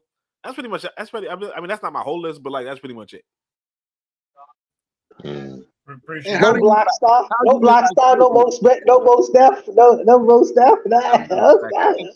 How do you like Snoop, man, falling back on that ass like a hell with the hellified gangster lean, getting funk on the mic like a whole batch of collard green? How you didn't like Snoop? It's the capital S-O, yes, and double O-P, D-O-double-G-Y, D-O-double-G, you see. See, I'm from Mississippi. We ain't listening to too much East Coast shit, man. When you got past Georgia, that's why I said I never owned anything, Biggie. But because the same thing, because I'm from Louisiana, and from my hometown, the king of the Crips was born in my hometown, Tookie Williams. Yeah, he's from here. Yeah, he's from here. And what I'm saying, all of that, man, and like at the time, because I was a part of the problem back then. But I'm saying, when I look back on when I came in the country, I was like, man, this shit here, man, man, these brothers put out some deaf shit. But I don't just look at them. I look at who was behind them pushing this shit too. I'm gonna tell you something. I was always someone in the conscience, and I tell people I had one foot out and I had one foot on my foundation. I'm gonna be honest with you. I knew because I was raised different, but I just liked it. But I was almost recruited to the Nation of Islam when I was 17. Now I'm 57 now. It's some only said though about degeneracy in our community, how they be. That was Koku who said how these people can still get platforms. Yeah, that is some Plies just spoke about after that 7-on-7 fight with Cam Newton. Yeah. And Plies spoke about going to these 7-on-7 camp. We respect that. Somebody asked me today, "Ooh, do you watch BMF?" I'm like, "What the hell is BMF?" Yeah. The show about what the drug dealer dude. What's his name? Big Meech. Yeah. And I said, that's counterproductive. Yeah. Because I got past that stage. That's counterproductive to what I believe and how I get down. I said, if they're going to do something about a drug dealer, an alleged drug dealer, won't they do one about Jeff Fort? But you know why they ain't going to do one about Jeff Fort? Because Jeff Fort, after he went to jail for selling drugs, got out, Jeff Fort did something, came back, started organizations, bought up about 4 blocks of black communities, got homeless people off the street, gave people jobs, fed people. So they ain't gonna do nothing about him. He ended up being in jail for the rest of his life in the state of Illinois with no proof. They railroaded Jeff Fort from Amory, Mississippi. He was in Chicago. Won't they talk about Larry Hoover, who did growth and development? But we allow stuff like that in those type of people to become superstars. And I'm not saying we the only people do it, but I'm only concerned about my people and everybody bragging. Ooh, he get out early. But how many people came up missing under his watch? How many people came up missing under his watch? And we gonna be bragging, he getting out early. Who cares? I'm being honest, really, who cares? I know some people want to get rid of prison. I'm one of the people that say some folks need to be up in. I'm one of the people say some folks need to be up in there. Yeah. A lot of folks came up missing up under those people watch. But like Koku said, we give those people platforms. We give those people opportunities to make millions. Koku an educator, Black still an educator, only writing books. Why the hell y'all ain't getting those opportunities to make millions? Because our community, for some reason, our people, and I'm talking about the majority, they don't want to respect that. They don't respect that. Going to jail is way more respectful. And I understand when Anthony just said he look at who's behind it. Yeah, I can look at who's behind it as well. But I'm a firm believer in, man, eventually we got to take accountability. We can't just always say, white folks did it. We had a role in it too. And I understand why we had a role in it. People broke, people hungry, people need money. I understand why we had a role in it. That's why I don't judge the youth today about Sexy Red. I'm not gonna say nothing to them about Sexy Red because everybody on here, probably except me, listen to Lil Kim and watch Lil Kim. Lil Kim had a CD where she had on nothing but panties, brown, and mink coat. I didn't listen to that ish, and I didn't. And I told you I had one foot what I was supposed to be doing, and every now and then I ain't listening to no black woman carrying herself like that. But I'm not gonna beat up our youth today for listening to Sexy Red when that just make me absolutely. That would make me absolutely hypocritical. When my generation grew up listening to Lil Kim without a Foxy Brown, would there be a Sexy Red? Brother Bakari, I have a question. For you and my brother from Louisiana. Mississippi is the birthplace of the blues. Why would I ever listen to a genre of so-called rap music when one of the best art forms of music ever came out in Mississippi? Mississippi could claim that. You from Glen Island. Why am I listening to rap music? I mean, the blues is some of the best music ever. And for you, Louisiana, Fats Domino was one of the best blues artists ever. I mean, I'm thinking to myself, I don't understand. Wanna listen to me for a minute? 1 second. Okay, I know about all of that, but I also live. I'm 57. I was born in 1967. Okay, I done went through all of those music forms. I know about Fats Domino them. I know about all of the blues players. Hey, we got blues down there that you ain't never heard of. You probably ain't never heard of Swamp Blues. You probably ain't never heard of Zydeco. No. Hey, Bakari from Mississippi, but he know what Zydeco is. You know what I'm saying? We got all kind of music down here. I know about all. Hey, but look here. I would never come on this play. You know when we talked on Kofi show, we talked about a lot of stuff. Now, I mean, I know about all of the music down here. But what I'm saying is that music at that time had such an impact. It had an impact, man. It did because it had a bigger impact than a lot of stuff. I mean, that I call that deaf music. Man, don't you know that? Man, that music, don't you know that behind that music? I mean, I'm not just blaming the music. I'm blaming also our actions and stuff like that. But I got shot behind some bullshit like that. You know what I'm saying? I was part of the problem. I was doing the shooting behind that. Listening to that kind of mess getting me hyped up.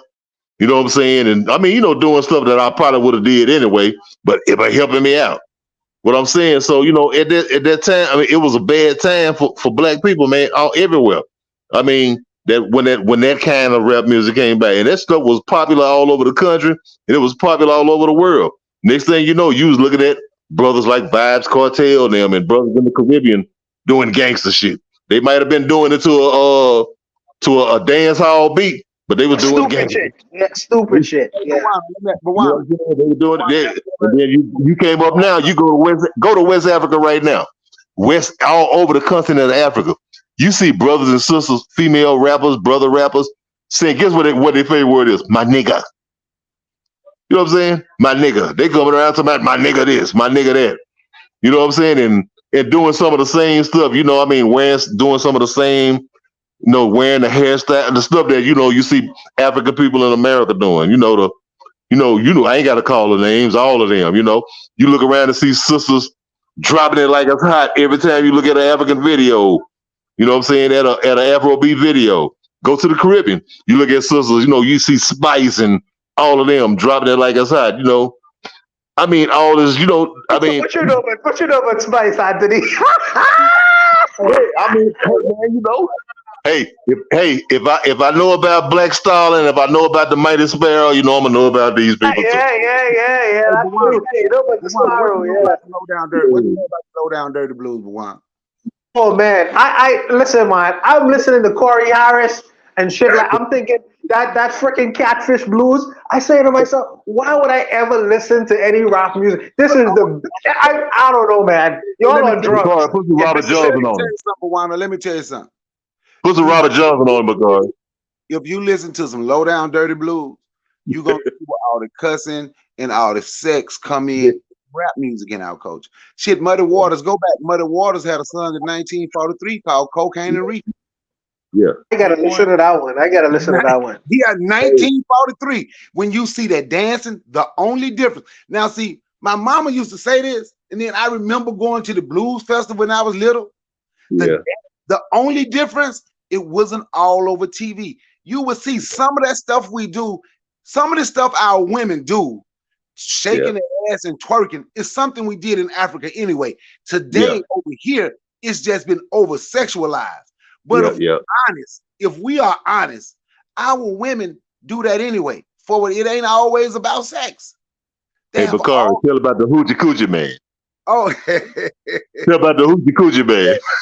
Yeah. All you got to do, if you listen to it, Bawana, you'll go all the way back. You'll be like, man. So this the Hoochie Coochie Man. The sex, the drugs from the blues grew into sex, drug, and murder into hip hop. And then R&B and then hip hop. R&B and then hip hop, yeah.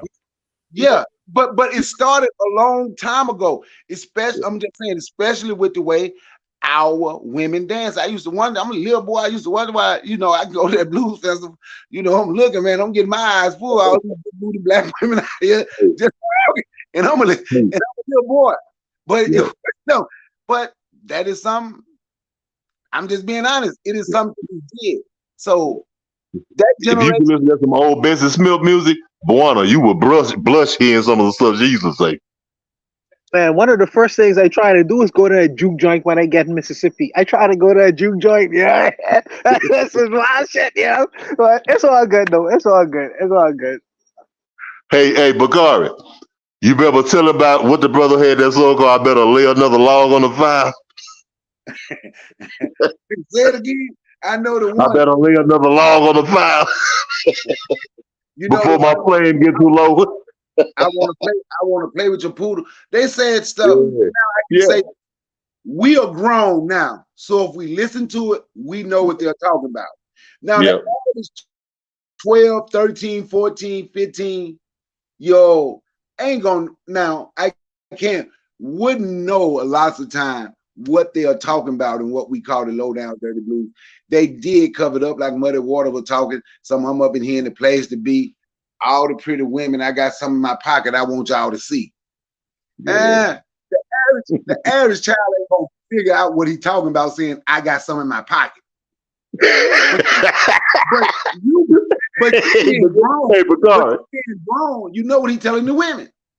Hey, Bakari, you know what I just thought about Clarence Carter? You could have said no cleaner. I like Clarence Carter, man. I like Clarence Carter. What he said? I be stroking. Stroking to the east. Man, I played the song on the thing. I played a song, a blues song they called Stand Up In It. Stand Up In It. They say you can lick it. You ain't did nothing till you stand up in it. Lick it, you can stick it, but you ain't done nothing till you stand up in it. The best. It's the best. It's the best. We got to put the Caribbean brothers on, man. It's the best, brother. It's the best. But the average 12, 13-year-old, maybe they don't understand when you say lick it and stick it. But most of the time, if you listen to blues, the average 12, 13, 14-year-old ain't going to understand what they're talking about. The problem is today, shit, the 12, 13, 14-year-old, even a couple 9-year-old out here rapping they know what you're talking about now. Yeah, they know what's going on. Ain't nothing being hidden. It's pitiful. This one woman actually did a video. I'm gonna say this. I'm sorry. What? Remember, I played the video. The little 9-year-old kid from Atlanta rapping. He gonna steal a car. He gonna shoot the people tasing him. He going to get his bees. They gonna all give him a blowjob and so on and so forth. Him and his mama did an interview taking up for it. We just don't understand. Yeah, it's fucked up. I do understand. I understand you pimping your little 9-year-old son out. Yeah. Yeah, the subtlety in music lyrics have just disappeared now, man. I mean, there was always, because I'm a big blues music fan, so I know about those songs Bakari is talking about. I know about that element of it, the sex, drugs, etc. But even still, a lot of times there was like real clever music. It was real subtle. They're talking about all kinds of fellatio and shit, but you didn't pick it up as a 13, 14. Yeah, you didn't pick it up. You didn't pick it up. So anyway, that's the show tonight. Before we go, before anyone leaves, let's shout something out positive we saw this week. Anthony, I'll start with you. Yeah, man. Brother Obafemi, he hit me up this weekend, man. And they looking for a place to do an event, man. Like a race first thing, and with a lot of other stuff, man. They're trying to do an event, like brother Nine Obafemi. You know what I'm saying, Coco? Yeah. From MCE. Yeah, for MCE. So yeah, they he contacted me, man, and like we're trying to look around, see if we could get an event site down here. But he's looking for they did on to put on a showcase, man, for their because they had their new music out.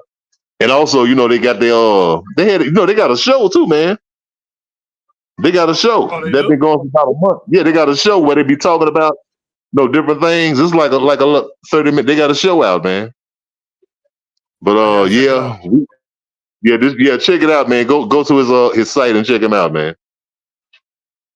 Okay, so that's what I appreciate that, Anthony. Nine Obafemi is one of the guys I interviewed some time back from MCE. They're the musician guys who are talking about their music and stuff like that. So yeah, you guys check out the channel, follow them to get updates on social media. Brother Bakari, you want to shout anything out this week? You say shout something out positive. Well, about positive, I got two young sisters, one 19, one 18, that I've been talking to that's interested in Marcus Garvey. I gave both of them Marcus Garvey book this week, and they actually got to go see one tomorrow because she gonna finish it and she gonna let me know. And she gonna let me know about it. So I see some of the youth wanting to learn and want to come along. That's positive. And, oh yeah. And last night I saw two of the most beautiful jet black women I ever seen in my damn life. Now that's absolutely positive. that was absolutely. I love that. That's absolutely positive. But when you get a chance, y'all can check me out. I'm gonna do a show. I think I was gonna do it tonight, but I'm tired. But I'm gonna do one actually on what we finished the show talking about, how the negativity is praised in our neighbor by our people more than the positive. I understand everything we do is not positive, but I think we have more positive than negative, and we need to start focusing more on the positive and forget about these damn celebrities who want to put these street dudes and everybody from the street on pedestals and make movies after them and do this and do that and won't come back, and ain't trying to help the community. So that's what I want to say. Thanks for letting me speak. I appreciate you, Bakari. Yeah, you guys make sure to check out Bakari's channel. Check him out. I'm sure he'll be on tomorrow. Oni, what would you like to shout out this week? Anything positive you saw? Oh yeah, just now I saw. Matter of fact, it was the same city I wanted to go to, but Tanzania just got a power plant. They I guess they started it in 2019. It was at Rufiji River, the same damn river. I was like, yo, I want to go down to that city when I get to Tanzania, but then I got stuck because I was like, oh, I don't speak the language. But apparently they were building a power plant there already. I was saying to myself, I want to go see a power plant. I want to go see the waterfall, and then hopefully talk to some people about building a power plant there. And sure enough, they already did it 5 years earlier, which is good. Great. It's great, they're great, you know what I'm saying? So new power plant. They said it just opened up maybe today. And Tanzania had a lot of power problems, so making a new hydro power plant, big thing. That's it.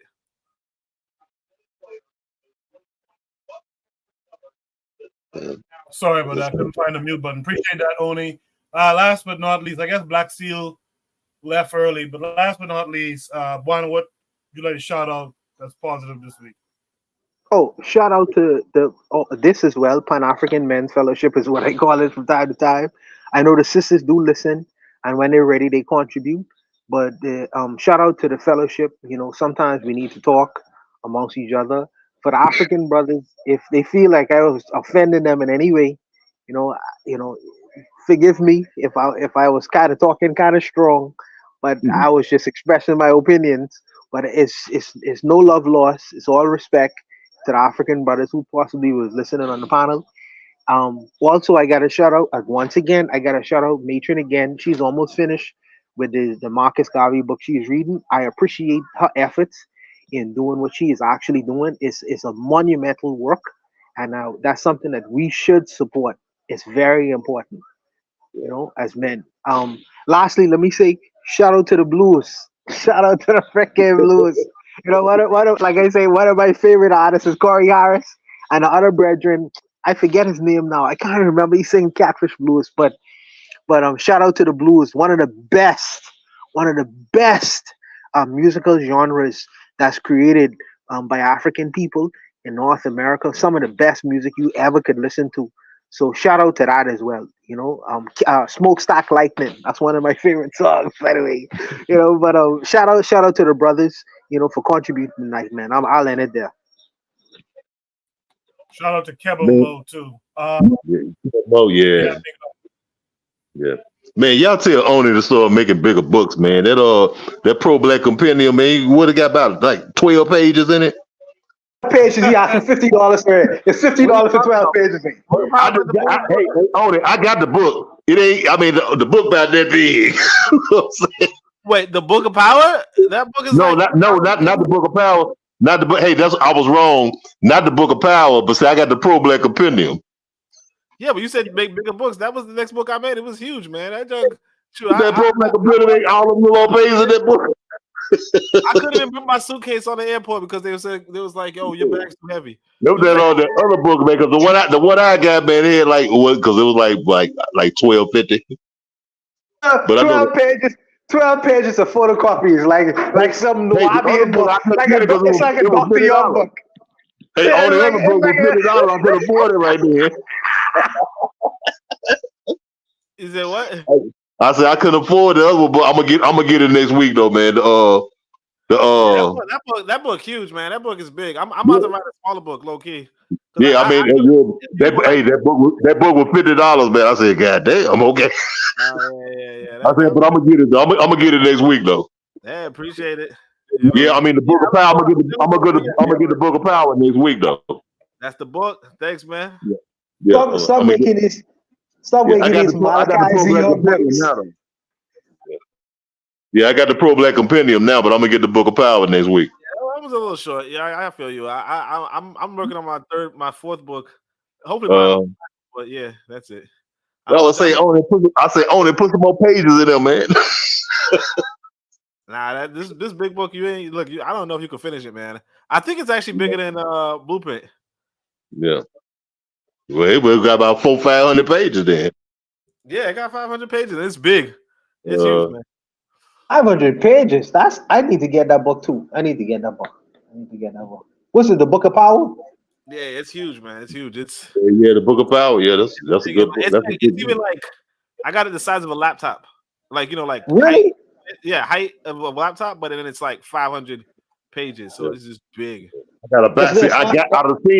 I seen another partner, man. He got the book, but I got to get one of my own because he won't never let me keep it at the house. So I got to get mine. Man. Yeah. I hope it's not a book of photocopies, like pictures like Malachi Z. York books and shit. No, I looked through it. It was pretty good, man. 10 pictures of myself, obviously. No, I'm joking. Hey, boy, I looked through it. It was pretty good, man. I looked through it. Like I say, he wouldn't let me. He wouldn't let me bring it on, but I looked through it though. Yeah, but it's $50 though. I support it might be more than that. You know, I support the brothers. I waiting for Zuli to come up with his next movie right now. You know, I support the brothers, man, in their endeavors. I support the brothers. Yeah, I'm gonna get it next week. Yeah. All right, guys. We'll be back next week. Same time, All right. same place, 8 Central Standard Time. Good conversation. As Trigger Happy in the chat said, great show. You guys be good. I'll see you next week. Peace. Man, y'all.